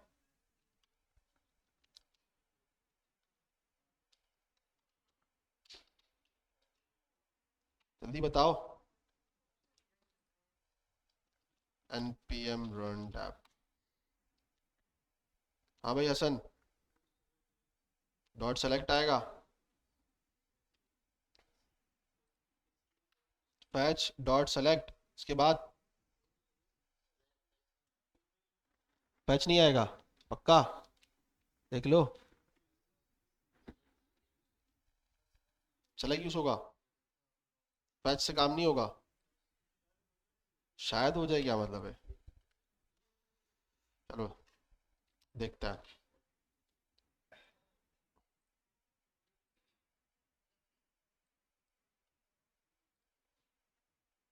अच्छा ये तो हमारे पास, ये हमारी कौन सी स्क्रीन थी? पेज, इस पे क्या बनाया हुआ है हमने? आया तो यही स्क्रीन है, सेक्शन इसलिए आ रहा है हमने उसको। ठीक है, ये तो अलग चीज़ है, इसको हम देखते हैं इधर में। इसको अच्छा हैंडल क्लिक पे लगाया ना मैंने। हम्म, इस पे ऐड पे क्लिक करूँगा, आ गया रिस्पॉन्स। लेकिन क्या आ रहा है रिस्पॉन्स? मैंने क्या वेट नहीं लगाया? कुछ कुछ मसला है, कुछ गड़बड़ है। अनडिफाइंड, अनडिफाइंड जा रहा है। चलो स्लैश अनडिफाइंड।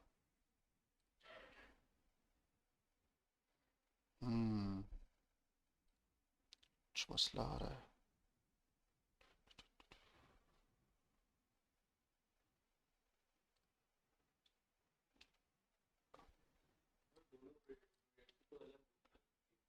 नहीं नहीं नहीं नहीं, ऐसा नहीं है, ऐसा नहीं है, बिल्कुल सेम है। अच्छा वो गलती हम ये कर रहे हैं, फैच यूज़ कर रहे हैं ना, हम गलत यूज़ कर रहे हैं ना, फैच यूज़ कर रहे हैं हम। ठीक है, अच्छा मैं आपको दिखा देता हूँ, कुछ ज़्यादा डिफरेंस नहीं है। सुप नेक्स्ट जेएस के अंदर मसला सिर्फ आपको यहाँ पे ये नज़र आएगा। यहाँ पे मैं आपको, इसलिए मैंने आपको बोला कि आप वो यूज़ करो, क्योंकि सुपा बेस के अंदर जो चीज़ वो आपको दिखाएगा, जो आपको एग्जाम्पल यहाँ पे डिफाइन करेगा, वो सारी सर्वर साइड वाली हैं। सुपा बेस सर्वर साइड पे भी चलता है, क्लाइंट साइड पे भी चलता है। तो उन्होंने किया ये है, इसको डॉक्यूमेंटेशन को बनाया ऐसे है कि नेक्स्ट जेएस में सारा सर्वर साइड डाल दिया, लेकिन जब आपको क्लाइंट साइड यूज़ करना है नेक्स्ट जेएस का या रिएक्ट का, तो दोनों की चीज़ें सिमिलर है। तो आप रिएक्ट को फॉलो करते हुए भी क्लाइंट साइड पे क्रिएट कर सकते हो। ठीक है, ये देख रहे हो, ये सारा डाटा जो उन्होंने यूज़ किया है, ये सर्वर है। ठीक है, अगर आपको क्लाइंट साइड पे यूज़ करना है, जैसे यहाँ पे बता रहा है ये, ठीक है, तो आप कैसे यूज़ करोगे? आप डायरेक्ट रिएक्ट का देख लो, रिएक्ट का उसका ज़्यादा कोई कोई जो है ना प्रॉब्लम नहीं है, सेम है। ठीक है, यहाँ पे आप आओ, वही चीज़ इन्होंने क्रिएट करी है, क्रिएट क्लाइंट, इन्होंने क्रिएट क्लाइंट का नाम दिया सुपाबेस। हमें बस सेलेक्ट यूज़ करना है, हमारा काम हो जाएगा। ठीक है, डॉट सेलेक्ट। ठीक है, क्योंकि डेटाबेस से कम्युनिकेट कर रहे हैं, अभी हमने सेलेक्ट यूज़ किया था ना हमने भी। तो हम वापस आएंगे यहाँ पे और रिफ्रेश करेंगे इसको, वापस से ऐड पे क्लिक करेंगे। एरर आ रहा है? नहीं, डेटा आ गया हमारे पास। डेटा के अंदर हमारे पास age, created at, email, gender, ID सब हमारे पास आ रहा है। ठीक है, तो ये हो गया, ये आपके पास किसके लिए हो गया? ये सेलेक्ट के लिए हो गया। ठीक है, अच्छा अब इसके अंदर आपके पास, आप डेटा डायरेक्ट यहाँ से कर लो। इसमें होता है हमारे पास और सेलेक्ट,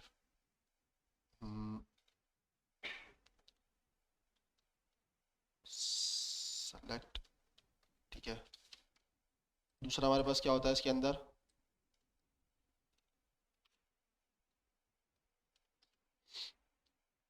यहाँ पे हमने इंसर्ट देखा था। ठीक है, जिस तरह सेलेक्ट हो रहा है इसी तरह क्या होगा? इंसर्ट। इंसर्ट आपके पास क्या करना पड़ेगा, आप उसको डिफाइन कर दो, आपने क्या क्या इंसर्ट करना है। ठीक है, अब आपके टेबल के अंदर आईडी ऑटोमेटिकली आ रही है, और क्या क्या आ रहा है? नेम आ रहा है। नेम आ रहा है आपके पास, नेम। नेम क्या है आपका, जैसे कि मैंने रख दिया। ठीक है, और उसके बाद क्या है आपके पास? ईमेल। ईमेल,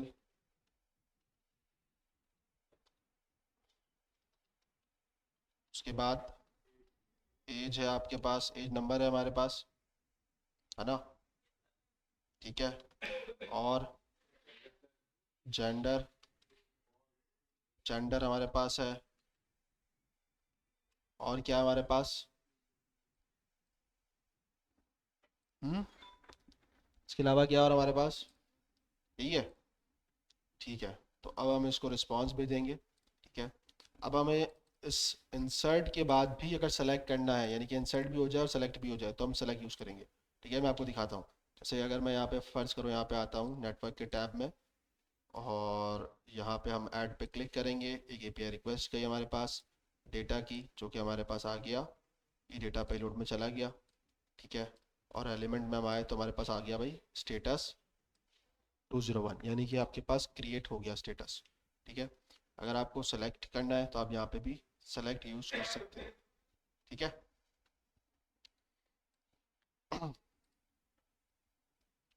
अच्छा अब हम थोड़ा सा चेंज कर लेते हैं, इसको 1 कर देते हैं। ठीक है, कि इसको मुझे 1 करना पड़ेगा, ये मैंने यूनिक रखा हुआ है। ठीक है,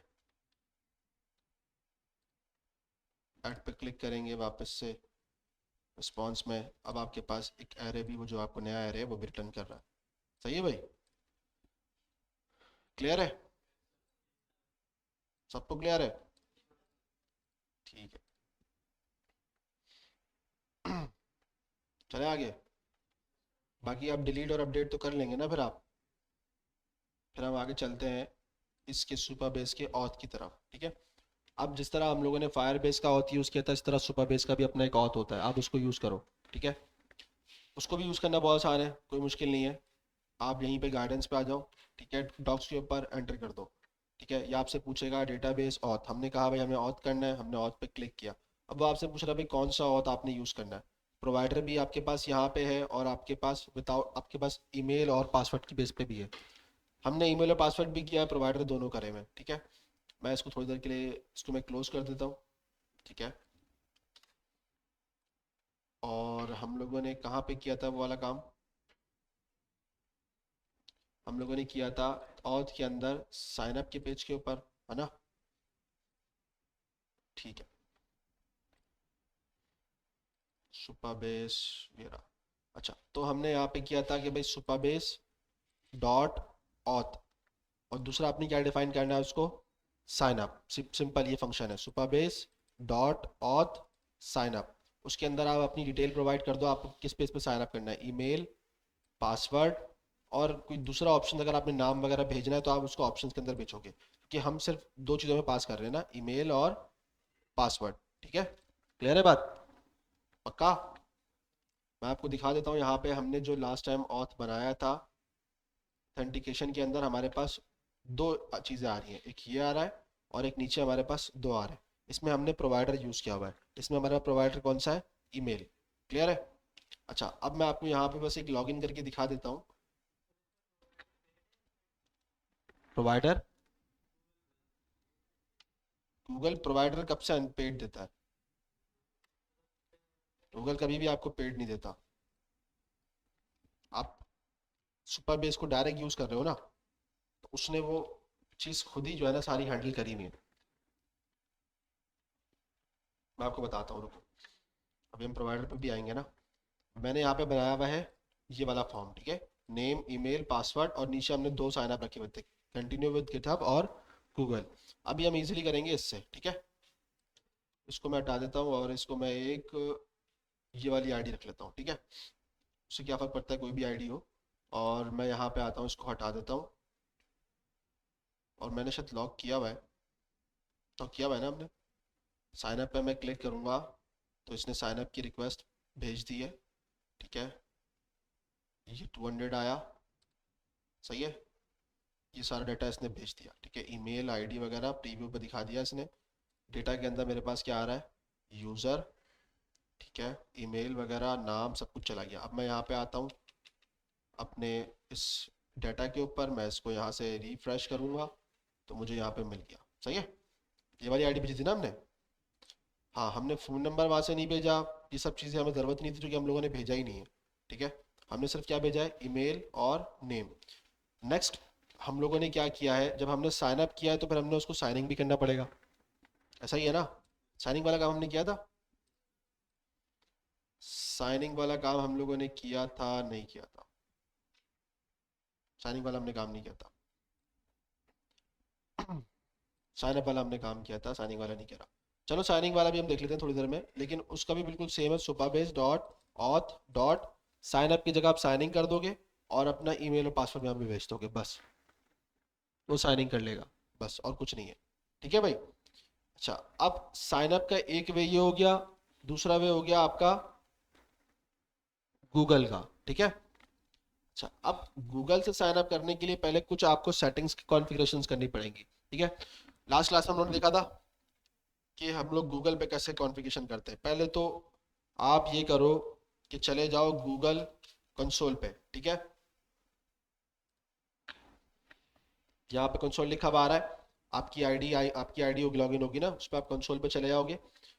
कंसोल पे जाके आप यहाँ पे एपीआई एंड सर्विसेज पे जाओगे। कहाँ जाओगे? एपीआई एंड सर्विसेज पे क्लिक करोगे। ठीक है। अच्छा, हमारा ऑलरेडी हमने एक ओ ऑथ स्क्रीन, क्या लिखा हुआ है, कॉन्सेंट स्क्रीन हमने क्रिएट करी भी है। ठीक है। आपको क्रिएट करनी पड़ेगी, वो आपसे पूछेगा, आपको बोलेगा क्रिएट करने का। ठीक है। आप प्रोजेक्ट या तो नया बना लो, या एक काम करते हैं हम नया प्रोजेक्ट बना लेते हैं। जहाँ इतना कर रहे हो नया प्रोजेक्ट बना लेते हैं। समझ में आ रहा है ना, नहीं आ रहा? आपको नींद आ रही है, आप मुँह धो के आ जाओ जल्दी से फटाफट।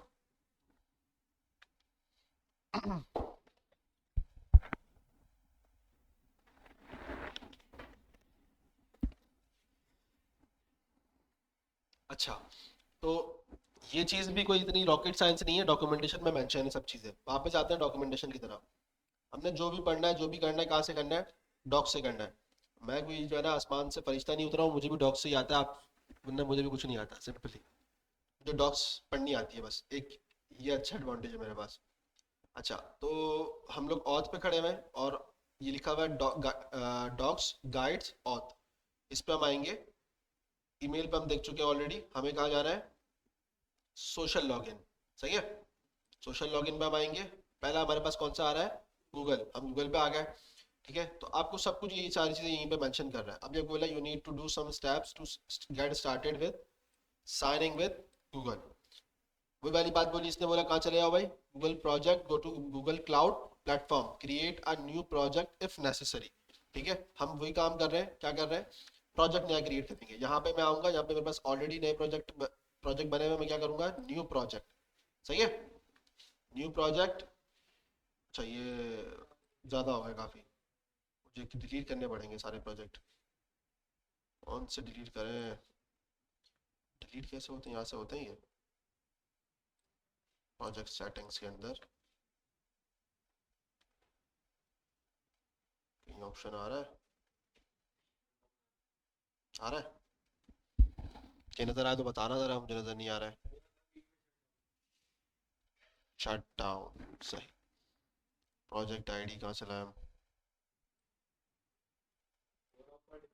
ये रहा प्रोजेक्ट आईडी, ये रहा।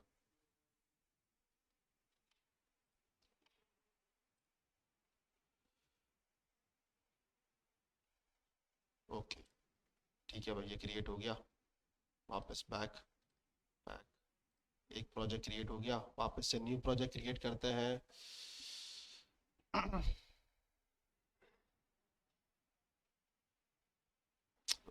30 दिन बाद ज़्यादा नया क्रिएट होगा। चलो छोड़ो अब इसको। अब इसको 30 दिन बाद कौन प्रोजेक्ट नया क्रिएट करेगा? चलो फिर अभी वापस से आते हैं इसके ऊपर सुबह। इसके बाद आपने बस यहाँ पे आना है, क्रिएट न्यू प्रोजेक्ट क्रिएट करना है।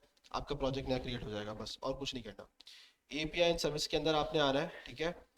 आपने बस पहले एक काम करना है, वो और कॉन्सेंट स्क्रीन पे जाके बस एक स्क्रीन क्रिएट कर देनी है। आपसे यही भी पूछ लेगा क्या स्क्रीन क्रिएट करनी है। सही है, तो आपने उसको बस क्रिएट कर देना और कुछ नहीं करना। कोई मुश्किल काम नहीं है। वो दो चार आपसे प्रोजेक्ट के नाम पूछेगा, आपसे पूछेगा। सही है, और रीजन वगैरह पूछ के आपको बस क्रिएट कर देगा। ठीक है। क्लियर है? अच्छा, अब जब आपके पास और स्क्रीन क्रिएट हो जाए तो फिर आपको क्या करना है? क्रेडेंशियल्स के ऊपर आना है। ठीक है। क्रेडेंशियल्स के ऊपर आपने क्रिएट करना है क्रेडेंशियल्स, क्रिएट क्रेडेंशियल्स। और कौन सा? ओ ऑथ क्लाइंट आईडी हमारे पास ऑलरेडी क्रिएटेड है, ये वाला। सही है। ओ ऑथ क्लाइंट आईडी आपने इस पर जाना है। ठीक है। अब ये आपसे यहाँ पे कुछ क्वेश्चंस करेगा, पूछेगा पहले एप्लीकेशन कौन सी है आपकी। मैंने बोला भाई मेरी वेब एप्लीकेशन है। फिर पूछेगा आपकी वेब एप्लीकेशन का नाम क्या है। इसने बाय डिफॉल्ट रखा हुआ है, मैं इसको छेड़ ही नहीं रहा। अब ये आपसे पूछ रहा है ऑथराइज जावास्क्रिप्ट ओरिजिन। अब इस वक्त हम लोग लोकल होस्ट पे काम कर रहे हैं, तो हम लोकल होस्ट डालेंगे। ठीक है। लोकल होस्ट कौन सा है हमारे पास? 3000। तो हम यहाँ पे लोकल होस्ट 3000 ऐड कर देंगे। कहाँ चला गया? ये रहा। H T T P S नहीं है, बल्कि एच टी टी पी है। Local host 3000। ठीक है। क्लियर है? ये आपने ऐड कर दिया, ये ऐड कर दिया उसने। उसके बाद पूछेगा वो आपसे ऑथराइज रीडायरेक्ट यूआरएल्स। अच्छा, अब वापस आते हैं हम सुपर बेस की डॉक्स के ऊपर, ठीक है, और यहाँ पे देखते हैं जब उसने बोला ये चीजें कर दो, हमने ये चीजें कर दी हैं सारी, ठीक है। अच्छा, अब नीचे आते हैं हम यहाँ पे project setup, create new auth ID, हम ये ऑलरेडी कर रहे हैं। और ये हमें बोलता है कि आपने, अच्छा हमारे पास इसमें ऑलरेडी इंटीग्रेट हुआ है ना,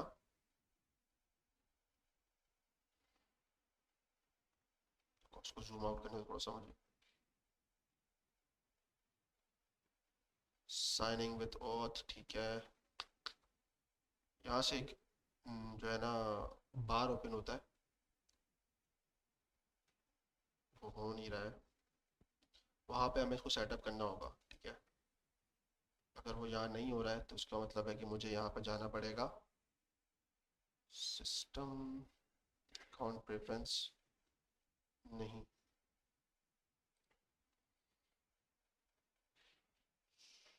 सक्सेस टोकन,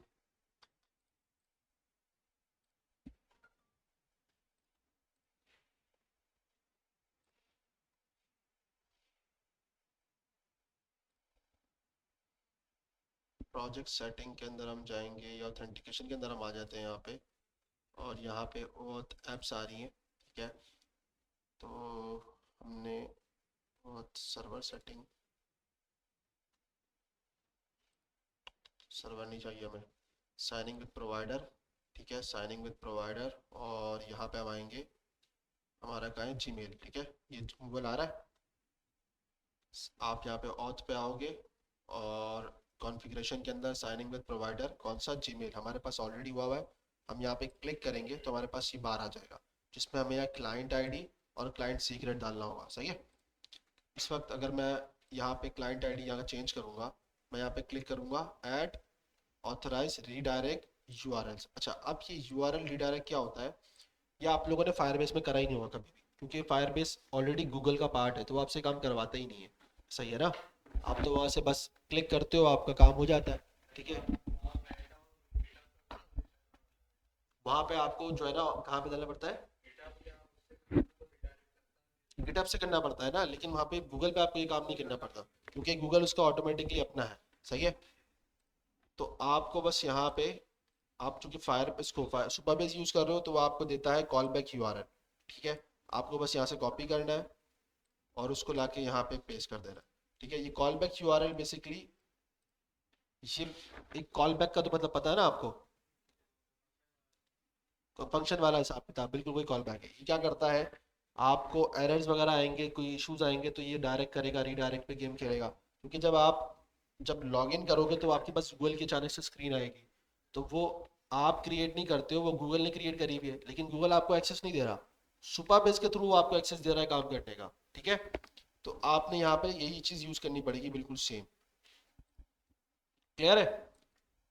अगर आप अपनी वेबसाइट को लाइव करते हो, वर्सेल पे करते हो, या आप उसको अपना नेटलिफाई पे करते हो, या डोमेन होस्टिंग करते हो, तो आपको यहाँ पे यूआरएल डिफाइन करने पड़ेंगे मल्टीपल, सही है, वरना अदरवाइज ये काम नहीं करेगा। ये आपको एरर देगा लोकल होस्ट के बगैर, कभी ट्राई करके देखना, सही है। उसके बाद क्या करोगे, आप इसको क्रिएट कर दोगे, जैसे ही आप उसको क्रिएट करोगे वो आपको यहाँ पे क्लाइंट आईडी दे रहा है, सही है। क्लाइंट आईडी आप कॉपी करो, यहाँ पे इसको, हमारी पुरानी वाली थी, हम इसको रिप्लेस करके नई वाली डाल देते हैं, और वापसी आते हैं तो हमारे पास क्लाइंट सीक्रेट है, इसको भी कॉपी कर लो, यहाँ पे आके इसको रिप्लेस करके नया वाला डाल दो आप, ठीक है। ये सब आ गया। बाकी ये कह रहा है अलाउ यूजर विद ईमेल, हमने बोला कि नहीं नहीं बस ठीक है, ये कर दो इनेबल, देन सेव, आपका क्या हो गया, गूगल इनेबल हो गया, ठीक है। अच्छा, अब ये वाला चीज़ हो गई आपके पास, अब आपको टेस्ट करना है, वापस डॉक्स की तरफ हम आएंगे, ठीक है। हमारी डॉक्स कहाँ चली गई, ठीक है, डॉक्स की तरफ हम आ गए, इसी पे हम लोग थे, सोशल लॉगिन विद गूगल, ठीक है। नीचे आप आओगे, आपको सारी चीज़ें बता रहा है, क्रिएट, तो हम ऑलरेडी कर चुके हैं ना, क्रिएट न्यू क्लाइंट आईडी, सब हो गया, super base auth external Google secret, अगर हमें एक्सटर्नल रखना है तो वैसे भी हम काम कर चुके हैं, हमें ज़रूरत नहीं है इस चीज़ की। अब वो आपको कह रहा है साइनिंग यूज़र इन ठीक है, वेब, रिएक्ट नेटिव, फ्लटर, सबके साथ। हमें किसके साथ करना है? वेब के साथ। कुछ नहीं करना, यहाँ पे आपको डिफाइन करना है सारी चीजें खुद ही। सुपरबेस डॉट ऑथ साइनिंग विथ ओऑथ, सही है। ओऑथ यानी थर्ड पार्टीज की बात करता है ये, ठीक है, प्रोवाइडर्स की। तो ओऑथ में आपने क्या करना है? प्रोवाइडर डिफाइन कर देना है, कौन सा? गूगल। क्लियर है? इसी तरह साइन अप होगा बिल्कुल, ठीक है। अच्छा, हम आएंगे यहाँ पे। हमने ऑलरेडी ये चीज़ इंटीग्रेट बनाई हुई है, साइन अप के अंदर हम आएंगे। साइन अप के अंदर हमने बनाया हुआ है यहाँ पे हैंडल विथ सबमिट और लॉगिन विथ गूगल। तो सुपरबेस डॉट ऑथ साइनिंग विथ ओथ प्रोवाइडर गूगल, ये इसका पूरा एक फॉर्मेट है, सही है। उसके बाद ये रिस्पॉन्स बता देगा आपको, रिस्पॉन्स में क्या आ रहा है क्या नहीं आ रहा। अब इसको हम ट्राई कर लेते हैं, मेरे पास तो ऑलरेडी हुआ हुआ है, ठीक है। मैं इसको रिफ्रेश करूंगा। ये कनेक्टिंग कर रहा है क्या? डाटा बंद हो गया हमारा? नहीं, सही है, सही है। मैं इसको करूंगा कंटिन्यू विद गूगल। अच्छा, मैं इस पर क्लिक करूंगा तो मेरा शायद ऑलरेडी साइन अप हुआ हुआ था, सही है। तो इसलिए मुझे पहले इसको लॉग आउट भी करना पड़ेगा। अच्छा, तो पहले हम इसको देख लेते हैं लॉग आउट वाला एक्सेस।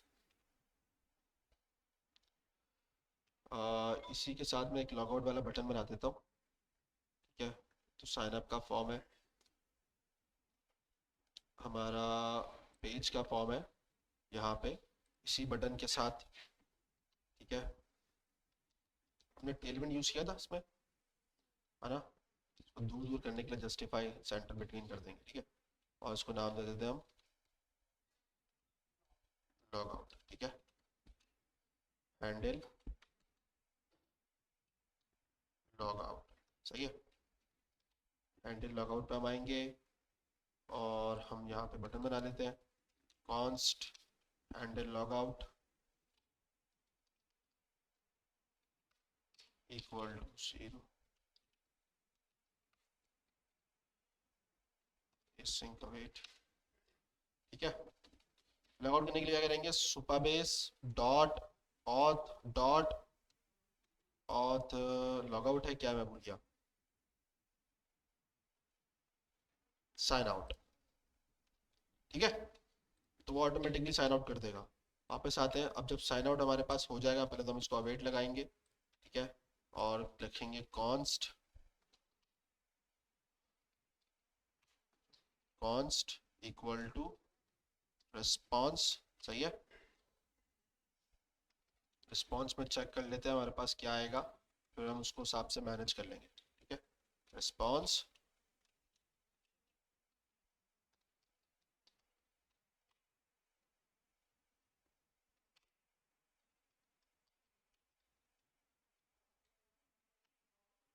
सही है। अब हम आते हैं वापस, और अगर मैं इस पर लॉगआउट पे क्लिक करता हूँ, ठीक है, इसको हटाता हूँ, तो मुझे कुछ मिल रहा है, एरर आ रहा है, नल, ठीक है, यानी कि सही है। सही, लॉग आउट हो गया हमारे पास, सही है। अच्छा, ग्लोबली रिक्वेस्ट हमारी कौन सी गई है? वो उसकी रिक्वेस्ट थी, यही गई होगी। तो हम इसमें कर लेते हैं कि भाई अगर एरर नल है, इफ रिस्पॉन्स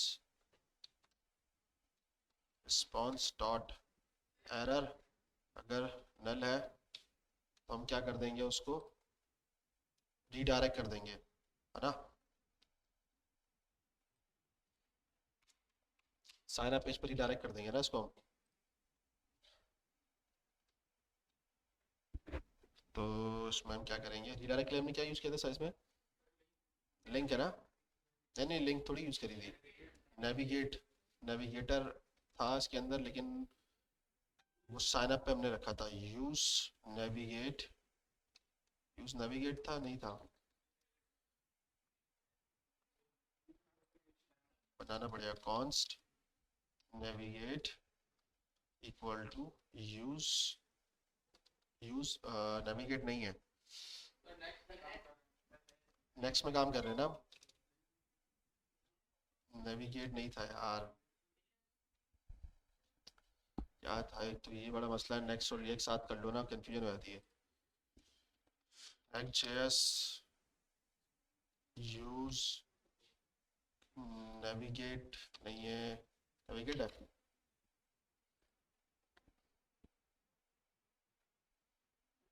लिंक तो अलग है, लिंक हमें नहीं करना ना।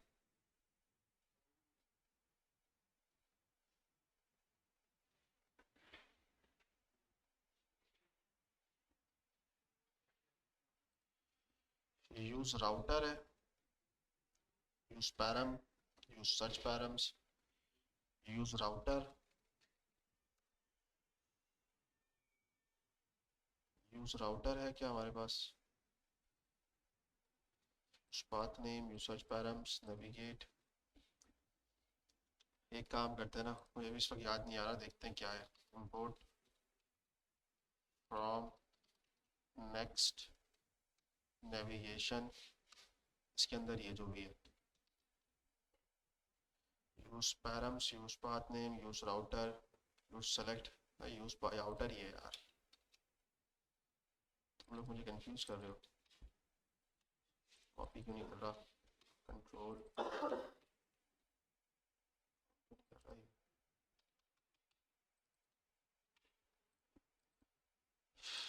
Use router, navigate dot router है मेरे ख्याल से।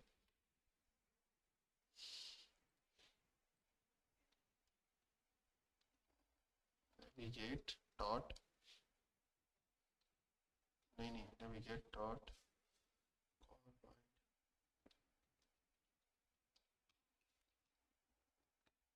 साइन अप साइनिंग पे यूज किया हुआ है ना हम लोगों ने, अभी क्या यूज किया हुआ हम लोगों ने।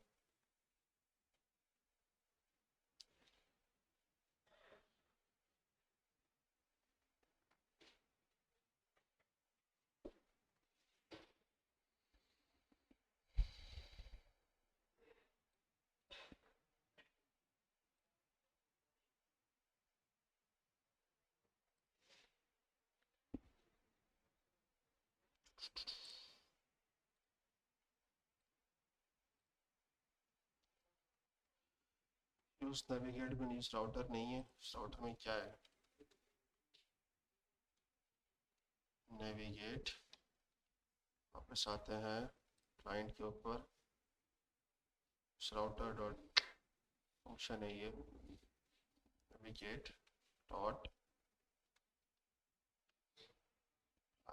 कॉल लेंथ प्रोटोटाइप, ये नहीं है, यूज राउटर नहीं है। Use path select params router search params,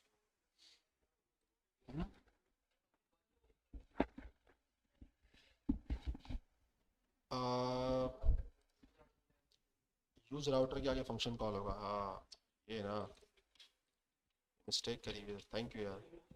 देख, यूज राउटर को इंपोर्ट करना पड़ेगा, ज़बरदस्त। इस पर मैं देखना चाह रहा हूँ, पुश रिप्लेस, इससे काम हो सकता है हमारे पास, हम इसको कर देते हैं पुश। यार वो नेविगेट वाला कौन सा है वो, देख में वो, हाँ राउटिंग तो हैंडल करता है, लेकिन आप बटन क्लिक पे उसको भेजना चाह रहे हो ना, तो वहाँ तो बटन के उस पे लिंक कैसे लगाओगे, लिंक एक टैग है, ऑन क्लिक पे यूज़ करना है ना हमें, तो हम टैग पे ऑन क्लिक थोड़ी यूज़ करेंगे, उस पे हमें यूज़ पैरम्स या यूज़ इस तरह की चीज़ें जो है ना यूज़ करनी पड़ती हैं। मैं कंफ्यूज हो रहा हूँ कि यूज़ नेविगेट रिएक्ट के अंदर है, बस सही है, फिर वो नेविगेट उसके अंदर होगा फिर, ठीक है। इसकी बस फिर इसके इसके अंदर फिर हम लोग नेविगेट डॉट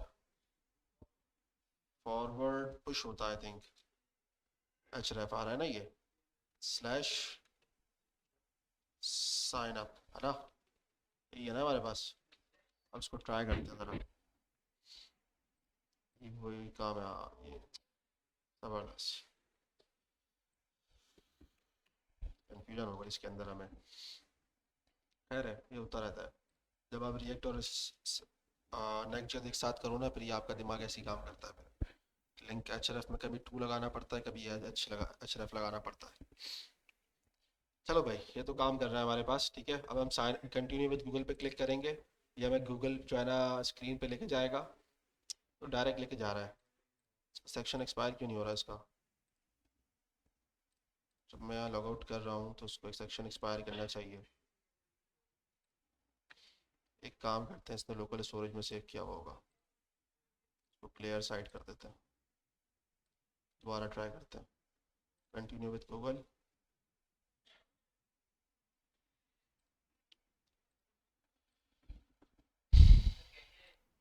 कैशे क्लियर कर दिया मैंने। इसने कैशे में डेटा सेव किया था, लेकिन इसने डिलीट कर दिया। डिलीट कर देना चाहिए जब मैं ऐसे क्लियर कर रहा हूँ तो इसको। Site clear site data.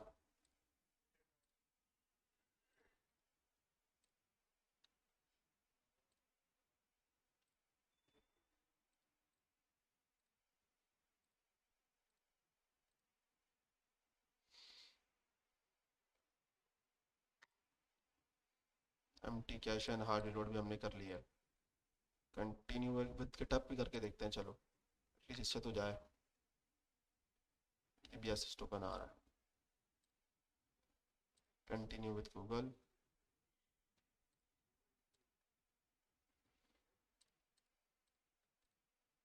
Log out हो रहा है। दूसरी प्रोफाइल पे ट्राई करते हैं ज़रा इसको, किसी और की प्रोफाइल पे ट्राई मारते हैं। सही है,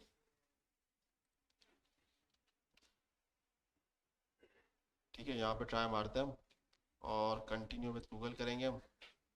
सही है, यहाँ पे ऑप्शन आ रहा है। सही है, सही चल रहा है हमारा काम। तो इसको कर नहीं सकते, वरना उसके बाद नोटिफिकेशन चली जाएगी, बोलेगा पता नहीं किसने, किसी और के पास नोटिफिकेशन चली जाएगी ना यार, अच्छी बात नहीं है। ये पता नहीं किसका है। सारे अपनी टीचर हैं लेकिन अच्छी बात नहीं है ना यार। हमारे पास तो ऑलरेडी हमारे लॉगिन हुआ हुआ है, तो इसलिए फिर हम कर नहीं रहे। चलो खैर, लॉगिन हो चुका है हमारा, ठीक है। इसी तरह हमारे पास, और इसकी तरह हमारे पास कहाँ था, अच्छा, डेटा की स्टेट मतलब आप लोगों को चेक करना है, जैसे हम लोग वहाँ पे यूज़ करते थे फायर बेस के अंदर। ऑन ऑथ क्या था वो, ऑन ऑथ स्टेट चेंज। सही है, इसी तरह यहाँ पे आपके पास आता है Supabase auth gate section, जिसके अंदर आपके पास डेटा आ जाता है जो बंदा लॉगिन है। सही है, अगर मैं अभी इसको कंटिन्यू विद गूगल करूँगा तो मेरे पास यहाँ पे सेक्शन आ रहा है, जिसमें मेरे पास सेक्शन के अंदर क्या आ रहा है, यूज़र, और यूज़र का मेटा डाटा यानी कि उसकी सारी डिटेल मेरे पास मेंशन है, आ रही है। क्लियर है भाई, सबको क्लियर है ना ये चीज़? हमारी क्लास वालों को, जो कल क्लास हो गई थी वाली, आप लोगों से पूछ रहा हूँ, सब क्लियर है आप लोगों को पक्का? अच्छा, फिर इसके अलावा हमारे पास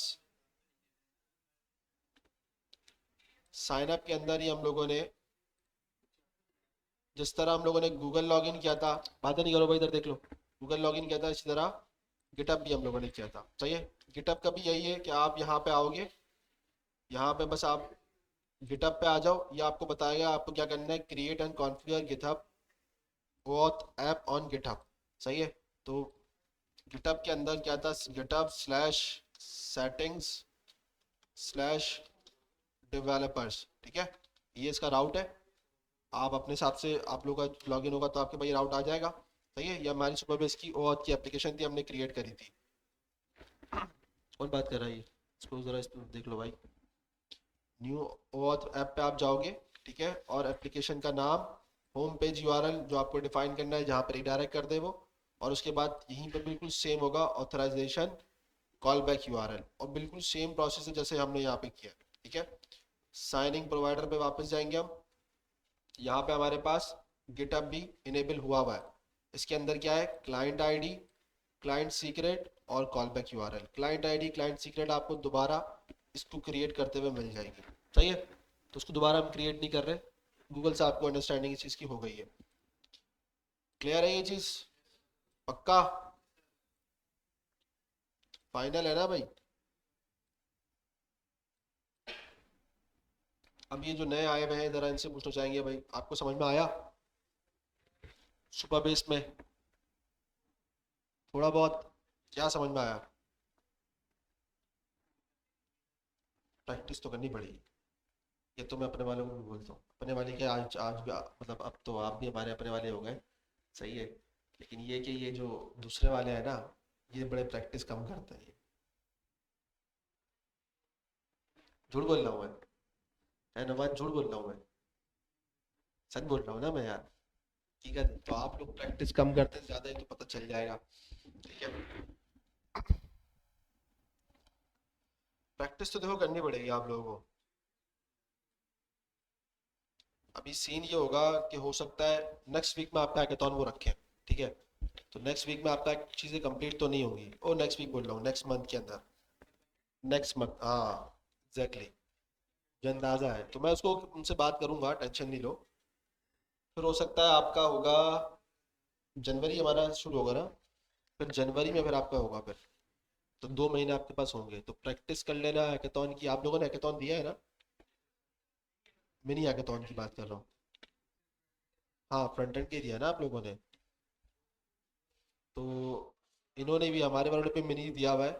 ठीक है, अब सीन ये है कि अब आपका होगा बैकएंड का। अब या तो वो इस अगले महीने होगा, क्योंकि अब तो सलानी हर महीने हैकेथॉन कराएगा, तो वो आपको उसमें एडजस्ट करने की कोशिश करेगा कि इस महीने हो जाए।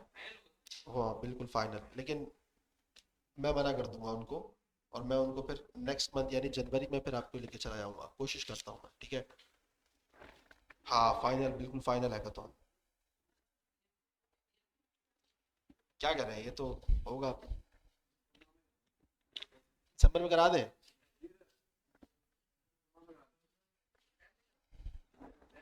वो एक फैब बोल रहा है, एक दिसंबर बोल रहा है।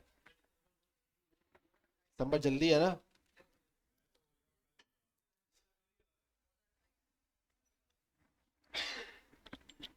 प्रिपरेशन आप लोगों की है ना यार, हमारे वालों की नहीं है। इन्होंने नोट जेएस नहीं पढ़ा अभी तक। आपने नेक्स्ट जेएस नहीं पढ़ा, इनको नेक्स्ट जेएस आता है। फर्क ये। हाँ, तो वो आपके सर साथ ने पहले नेक्स्ट जेएस नहीं पढ़ाई, बाद में पढ़ा दी। हम तो एक फ्लो में चल रहे हैं, पहले front end then back end. लेकिन मैंने फिर भी पढ़ाया है ना, इंडस्ट्री दोनों मांगती है। अगर आपको रिएक्ट आती है, नेक्स्ट नहीं आती, तो फिर आप उसको क्या बोलोगे कि मैं, तो या तो आप उसको बोलोगे मैं सीख लूंगा, जवाब दे सकते हो। अगर वो कहता है कि हाँ ठीक लो, सीख सकते हो, तो आ जाओ। और अगर आप बोलते हो कि यार मुझे सीखने में टाइम लगेगा, या आप बोलते हो कि उसको कंपनी को रिक्वायर्ड ही नहीं है, उसको चाहिए ही सिर्फ नेक्स्ट जेएस का डेवलपर पहले दिन से, तो फिर वो आपको बोलेगी यार मुश्किल हो जाएगा। समझ में आ रही बात? तो इनिशियली जो मैंने प्रिपरेशन कराई है वो फ्रंट एंड की जॉब की कराई थी। अब बैक एंड का काम स्टार्ट होगा, और आपको बैक एंड पे भी हाफ आता है, सही है ना? आपको मर्ज स्टैक पर सिर्फ क्रेड ऑपरेशंस आते हैं, उसमें अभी तक आपने रिलेशन नहीं पढ़ा, तो अभी आपकी पढ़ाई तो अधूरी है। रिलेशन ये तो छोड़ दो, आपको रेडिस अभी नहीं पता, आपको नोड कैशे नहीं पता, आपको इस वक्त क्रोन जॉब का आइडिया नहीं होगा, सॉकेट आयो आपको आइडिया नहीं होगा, तो बैकएंड बहुत अधूरा है आपका अभी। 2 महीने में मैंने इनको कहा था कि मैं भी किसी तरह पढ़ाने की कोशिश करूंगा, जितना मुझसे हो सकेगा, जो अच्छा हो सकेगा। जिस तरह मैंने इनको फ्रंट एंड पढ़ाया है कि मार्केट रेडी फ्रंट एंड है ये सारे। अब इनको जॉब नहीं मिल रही वो अलग बात है, या अप्लाई नहीं कर रहे, या अप्लाई नहीं कर रहे, सही बताऊं तो ये अप्लाई नहीं कर रहे। नहीं नहीं नहीं, अभी मैं पूछता हूँ तो हर हफ्ते बोलते हो कि सर मैंने अप्लाई नहीं किया। देखो रिस्पॉन्स टाइम लगेगा, ये तो आप सोचो ना कि यार आप अकेले नहीं हो ना।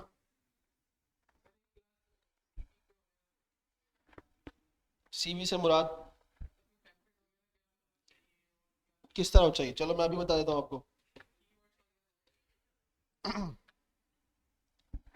देखो सीवी बिल्कुल सिंपल रखनी है पहली चीज, कोई पिक्चर अपनी अपलोड नहीं करनी उसके अंदर, बिल्कुल सिंपल सीवी रखनी है। जितनी सीवी सिंपल होती है उतना एटीएस ट्रैकर के अंदर अच्छी आएगी। एटीएस ट्रैकर आजकल लोग यूज़ करते हैं, आजकल ये अब कंपनी यूज़ ही करती है वो, इसमें वो फिल्टर आउट करती है आपकी सीवीज को।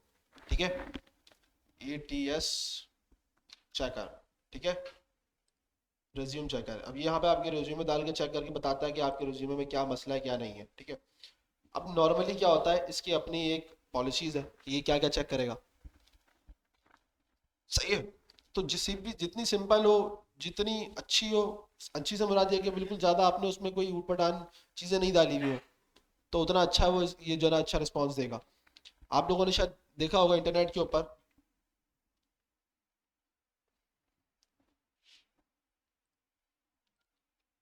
आप लोग लिखो गूगल डेवलपर सीवी, बिल्कुल सिंपल सीवीज होती हैं। ठीक है, जैसे मैं अगर दिखाऊं इसमें तो अजीब अजीब और भी डाल दी। अच्छा ये लेआउट वाली भी मत रखना, ये देख रहे हो, ये लेआउट शिफ्टिंग रिजेक्टेड है, ये तो बता दूं मैं, नहीं रखनी है।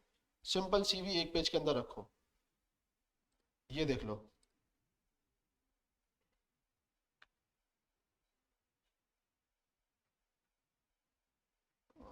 सीवी कहाँ चली गई?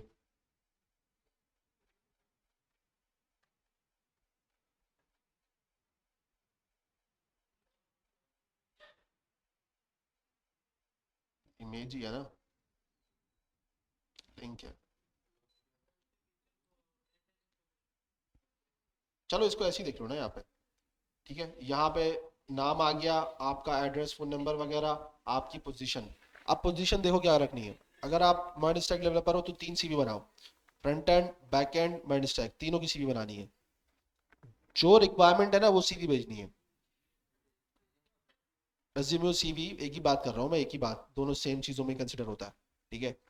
आपने क्या करना है, 3 सीवी बनानी है, merge stack, front end, back and.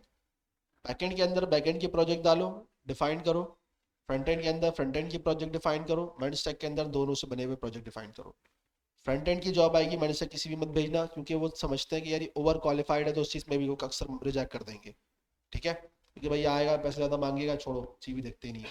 ये भी होता है, सही है, अक्सर मैं भी करता हूँ ये, जाहिर सी बात है। आप मुझे जब इतना डाटा दिखा दोगे और मेरे पास जॉब कम पैसों की है, तो मैं कैसे जो है ना आपको कम्युनिकेशन करूंगा, ठीक है।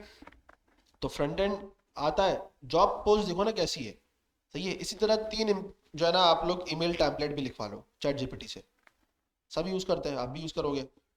उसको बिल्कुल बोलना कि क्लेरिफाई, बिल्कुल सिंपल, उसमें अपनी अगर कोई प्रॉब्लम है, जैसे भाई टाइमिंग के इश्यूज है, मैं टाइमिंग इस टाइम पे नहीं आ सकता, ठीक है। अगर उसमें टाइमिंग जो है ना जॉब पोस्ट में नहीं लिखी है तो सही है। अगर उसमें उन्होंने बताया है कि भाई अगर 9 से जो है ना 5 चाहिए मुझे बंदा, एक मिसाल दे रहा हूँ, सुबह 9 से 5, यानी मॉर्निंग शिफ्ट है, तो आप अप्लाई नहीं करो, क्योंकि आप यूनिवर्सिटी वाले हो, आपके लिए मुश्किलात हो जाएंगी, ठीक है। हकीकत है, मैंने भी जॉब करा है, मुझे पता है किस तरह काम किया है मैंने, सही है। तो आप उस चीज़ को या तो पहले उसको बता दो कि यार मैं इस टाइम पे नहीं आ सकता। मेरे तकरीबन कोई ठीक ठाक इंटरव्यू इस चक्कर में फेल होते थे। फेल क्या होते थे, वो मुझे इस तरह मना कर देते थे कि भाई, या मैं मना करके आया था कि भाई मैं इस टाइम पे जॉब कर ही नहीं सकता। अब सुबह 9 से 5 में जॉब नहीं कर सकता, मेरी यूनिवर्सिटी है, यूनिवर्सिटी मेरी 4 बजे खत्म हो रही है, मैं जॉब कहाँ से करूंगा। वो फिर भी अल्लाह का बंदा घसीट घसीट के मुझे 1 बजे तक ले आया कि यार 1 बजे तक आ जाओ। मैंने बोला भाई मैं 1 बजे भी नहीं आ सकता। अब क्या करे बंदा, कर सकता है। तो ये चीज़ आपके कंट्रोल में है ही नहीं, तो आप उसको डिफाइन कर दो पहले सीवी के अंदर। मैंने इस चीज़ को ऑब्जर्व किया है। आप उसको सीवी या ईमेल के अंदर डिफाइन कर दो। सीवी के अंदर आप जॉब पे लिख रहे हो तो बता दो कि भाई ये टाइम अवेलेबल है। सीवी में नहीं लिखो, चलो छोड़ दो, ईमेल में लिख दो, डिफाइन कर दो, मैं इस टाइम पे अवेलेबल हूँ, सही है।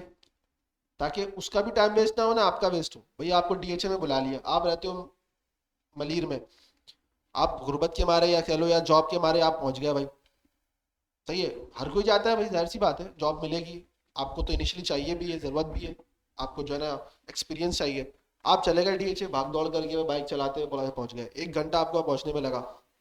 वहां जाके सुनने को मिलता है यार इस टाइम पे तो हम रख ही नहीं सकते, तो फिर आपकी भी चलेगी, चलेगी ना, टाइम वेस्ट करा ना आपका। क्योंकि आप इतनी दूर से तैयार श्यार होके चले गए दुनिया के उस कोने से उस कोने के अंदर, और आपको सुनने के मिले यार आप हम तो इस टाइम में काम ही नहीं करते, तो आप उसको मेंशन कर दो पहले ही, ताकि अगर वो वहाँ पे रिफ्लेक्ट करो तो आप उसको भी कड़कली जवाब दो, भाई जब तक वो लिख के दिया यहाँ पे टाइम, तो फिर तो क्यों इस तरह की बात कर रहे हो भाई। या तो आप पढ़ लो ईमेल को सही तरह कि जब मैंने मेंशन कर दिया था कि इस टाइम पे मैं नहीं आ सकता तो नहीं आ सकता। अगर वो नहीं पढ़ता तो फिर आप उसका कंसर्न है ना, ठीक है। तो आप टाइम मेंशन कर दो, सही है। तो फिर क्या होगा, वो आपको देख लेगा, पहले ही बुला लेगा अगर जरूरत होगी, या तो नहीं बुलाएगा। और ऑटोमेटिकली चीजें आपके साथ फिल्टर आउट होना शुरू हो जाएंगी, और इसमें चांसेस आप पे कम है।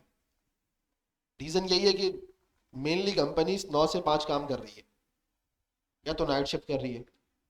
अब आपके पास 2 ऑप्शन है, नाइट लगा के सुबह यूनिवर्सिटी चले जाओ, ठीक है, ये भी किया है पता है मुझे। रास्ते में जा भाग, बिल्कुल ऐसा ही है, नींद इतनी आ रही होती है, बंदा कैसे करता है, ठीक है। लेकिन करना पड़ता है काम के लिए, कुछ पाने के लिए कुछ खोना पड़ेगा आपको, यहाँ पे नींद खोनी पड़ेगी, सही है। या तो फिर आपका ये है कि यूनिवर्सिटी छोड़ दो, बोलो यार बस जॉब करता है। बात ये है ना कि अब आपने तो यूनिवर्सिटी में एडमिशन ले लिया ना, आप कौन से सेमेस्टर में हो? आप नहीं, दूसरा कौन सा था यूनिवर्सिटी वाला, कौन था? आप थे, आप हो, आप कौन सा सेमेस्टर है आपका? सेकंड सेमेस्टर है, वो तब आ गया, अब तो तबाही में उतर गया वो। अच्छा, जबरदस्त, वर्चुअल, इसने वर्चुअल ली हुई है। आप में से कौन था यहाँ पे? कराची यूनिवर्सिटी का, हाँ आपकी इवनिंग है ना, इन्होंने इवनिंग ली हुई तो इसलिए ये मैनेज कर भी लेंगे। हमारे पास ये इकरा के भी बैठे हुए हैं और SMIU के भी बैठे हुए हैं, कौन कौन से बताना भाई? मोहम्मद नमाजू के भी बैठे हुए हैं, अभी सारे मॉर्निंग वाले हैं। इनकी यूनिवर्सिटी सुबह 9 बजे स्टार्ट होगी, खत्म होते होते कितने बज जाते हैं भाई? 4-5 बज जाते हैं। तो ये जॉब कर सकते हैं? कोई कंपनी नहीं रखेगी भाई, उसकी शिफ्ट ही खत्म हो गई। तो अब यहाँ पे आपके पास वैसे ही कंपनी, यानी कि जो आपके पास, अगर मैं एक मिसाल देता हूँ, 500 कंपनी थी जो आपको हायर कर सकती हैं, सही है, उस 500 में से तो इनका समझो 90% तो निकाल दो आप, कितना बचा?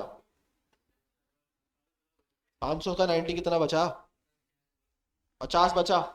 उस 50 कंपनी में से इनको हायर करेगी वो बंदे, वो कंपनी या तो कोई नाइट कर रही होगी या फ्लेक्सिबल आवर्स होंगे।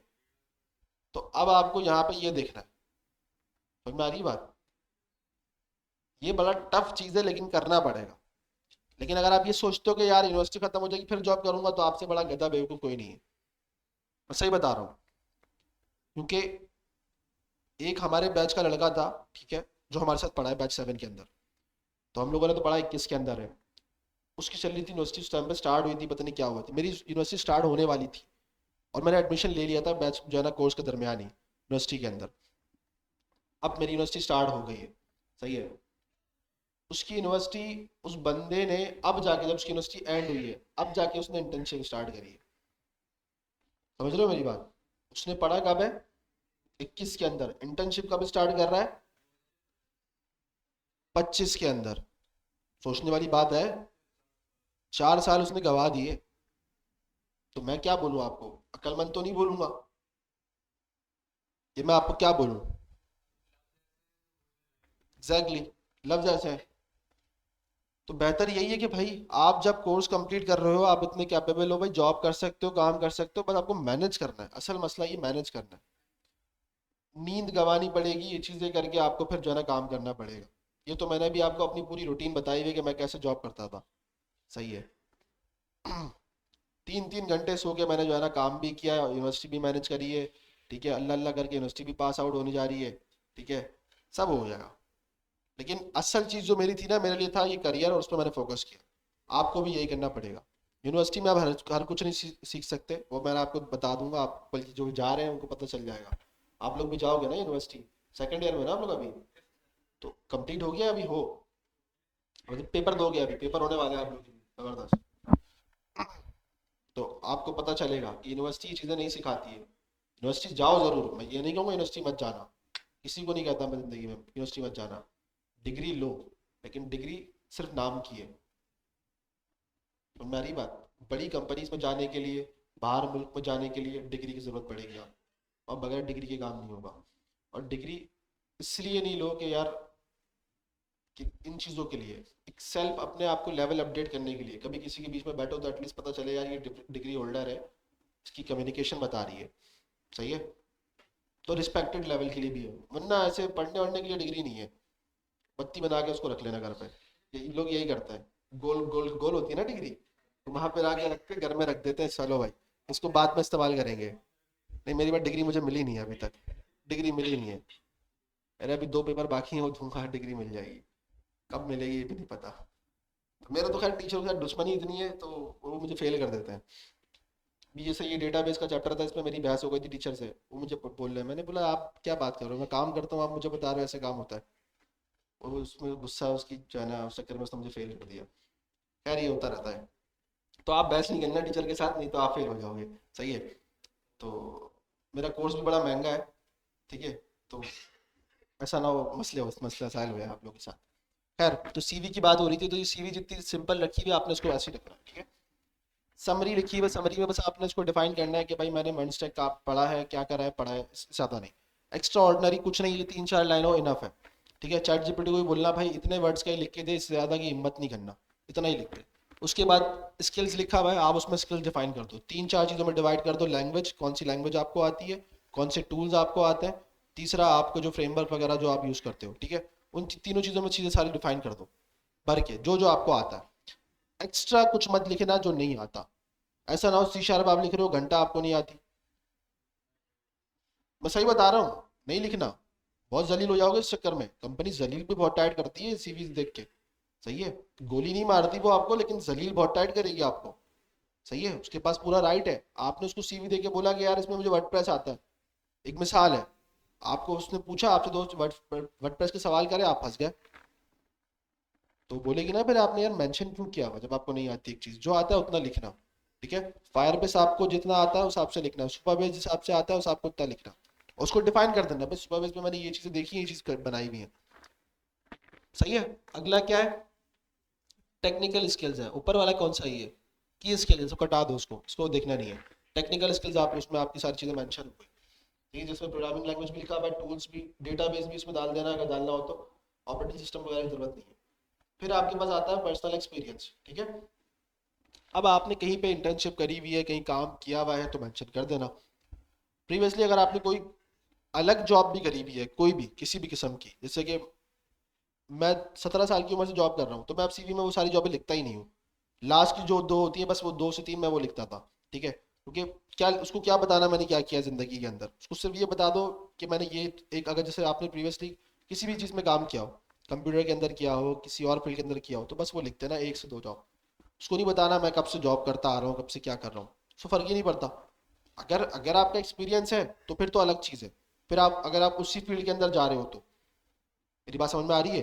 अगर रिलेवेंट फील्ड है तो सही है, अगर फील्ड ही रिलेवेंट नहीं है तो इतनी जाना वो आपको डालने की जरूरत ही नहीं, आपने क्या किया क्या नहीं किया।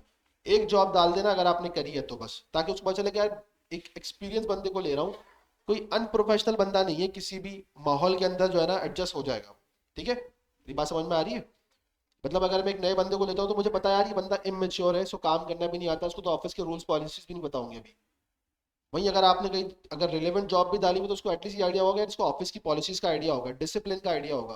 कंपनीज ये भी बहुत देखती है डिसिप्लिन, और क्या कहते हैं उसको, पॉलिसीज पे कितना फॉलो कर रहा है नहीं कर रहा है, ये सारी चीज़ें। ठीक है, उसके बाद अगर आपने इस फील्ड में काम किया हुआ है तो आप उसमें फिर अपने जो वर्क आपने किया हुआ है वो उसको मेंशन करो कि आपने क्या काम किया हुआ है। भाई मैंने इस कंपनी में as a front end job करी है और ये मेरी ड्यूटीज थी, मैंने इंटीग्रेशन भी काम किया, और मतलब एपीआई इंटीग्रेशन भी करी है मैंने, और थोड़ा बहुत मैंने बैकएंड पे वर्किंग करी है। इनफ, 3 4 4 लाइन के अंदर आपकी जॉब क्लोज, खत्म, इससे ज़्यादा नहीं।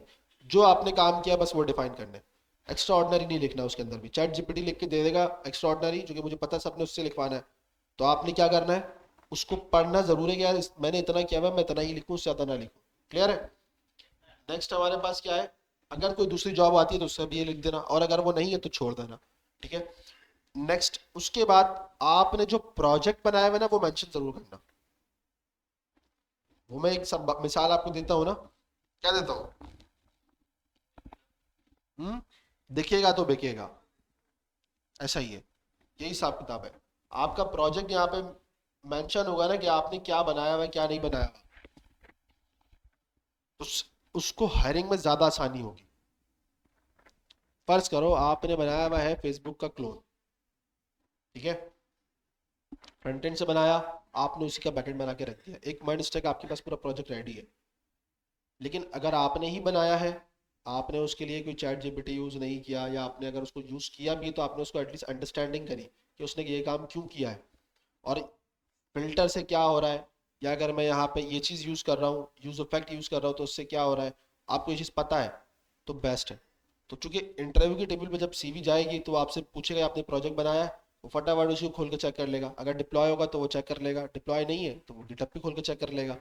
2 4 क्वेश्चन उससे वो आपसे करेगा, 100% क्वेश्चन करेगा, मैं भी करता हूँ इसलिए आपसे बोल रहा हूँ।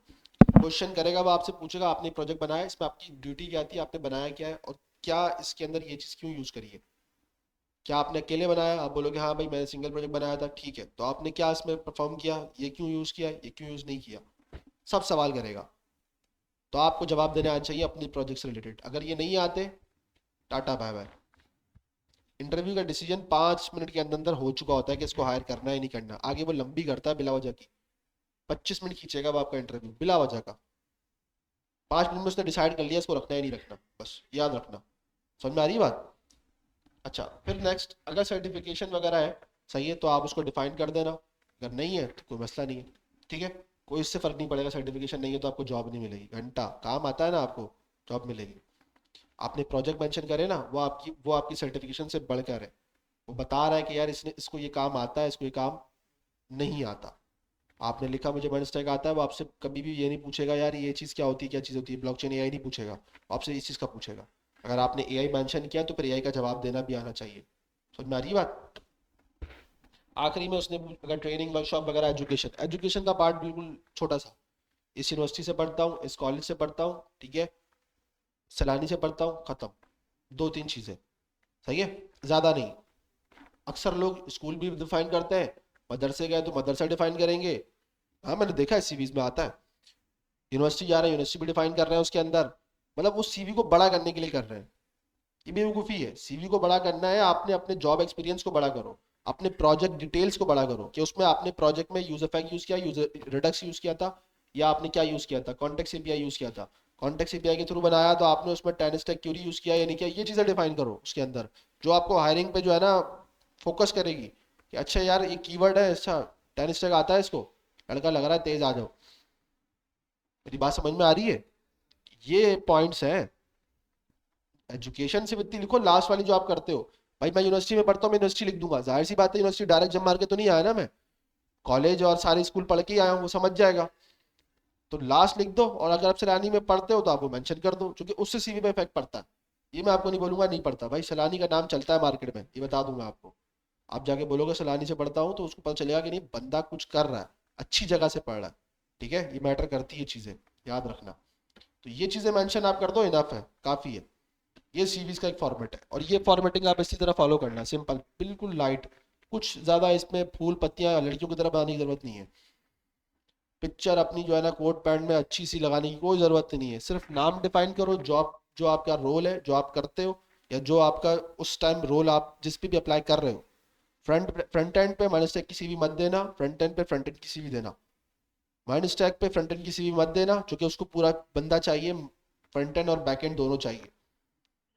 बैक एंड की सीवी अगर बैक एंड की जॉब आती है तो उस पर दे देना। क्लियर हो गई बात? और कोई सवाल?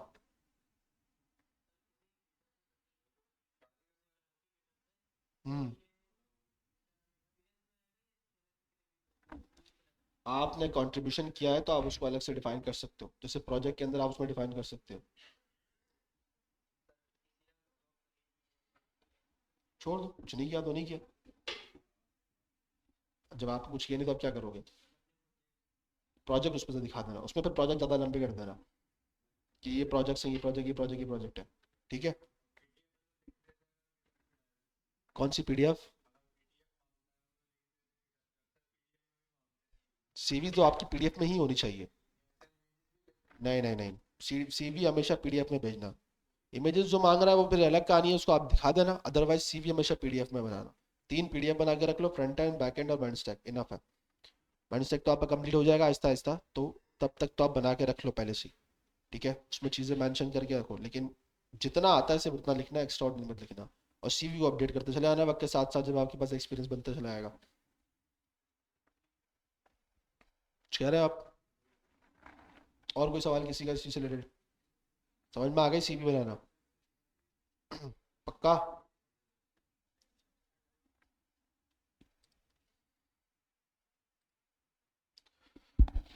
अच्छा, तो हमारा थोड़ा टाइम ज़्यादा निकल गया इस चीज़ के ऊपर। नेक्स्ट क्लास में फिर हम इसको जो है, इसका रियल टाइम डेटाबेस देख लेंगे। चैट एप्लीकेशन जो हम बनाएंगे इस प्रॉपर, सही है, उस पर हम देख लेंगे चैट एप्लीकेशन पे किस तरह काम हो रहा है, किस तरह डेटा आ रहा है।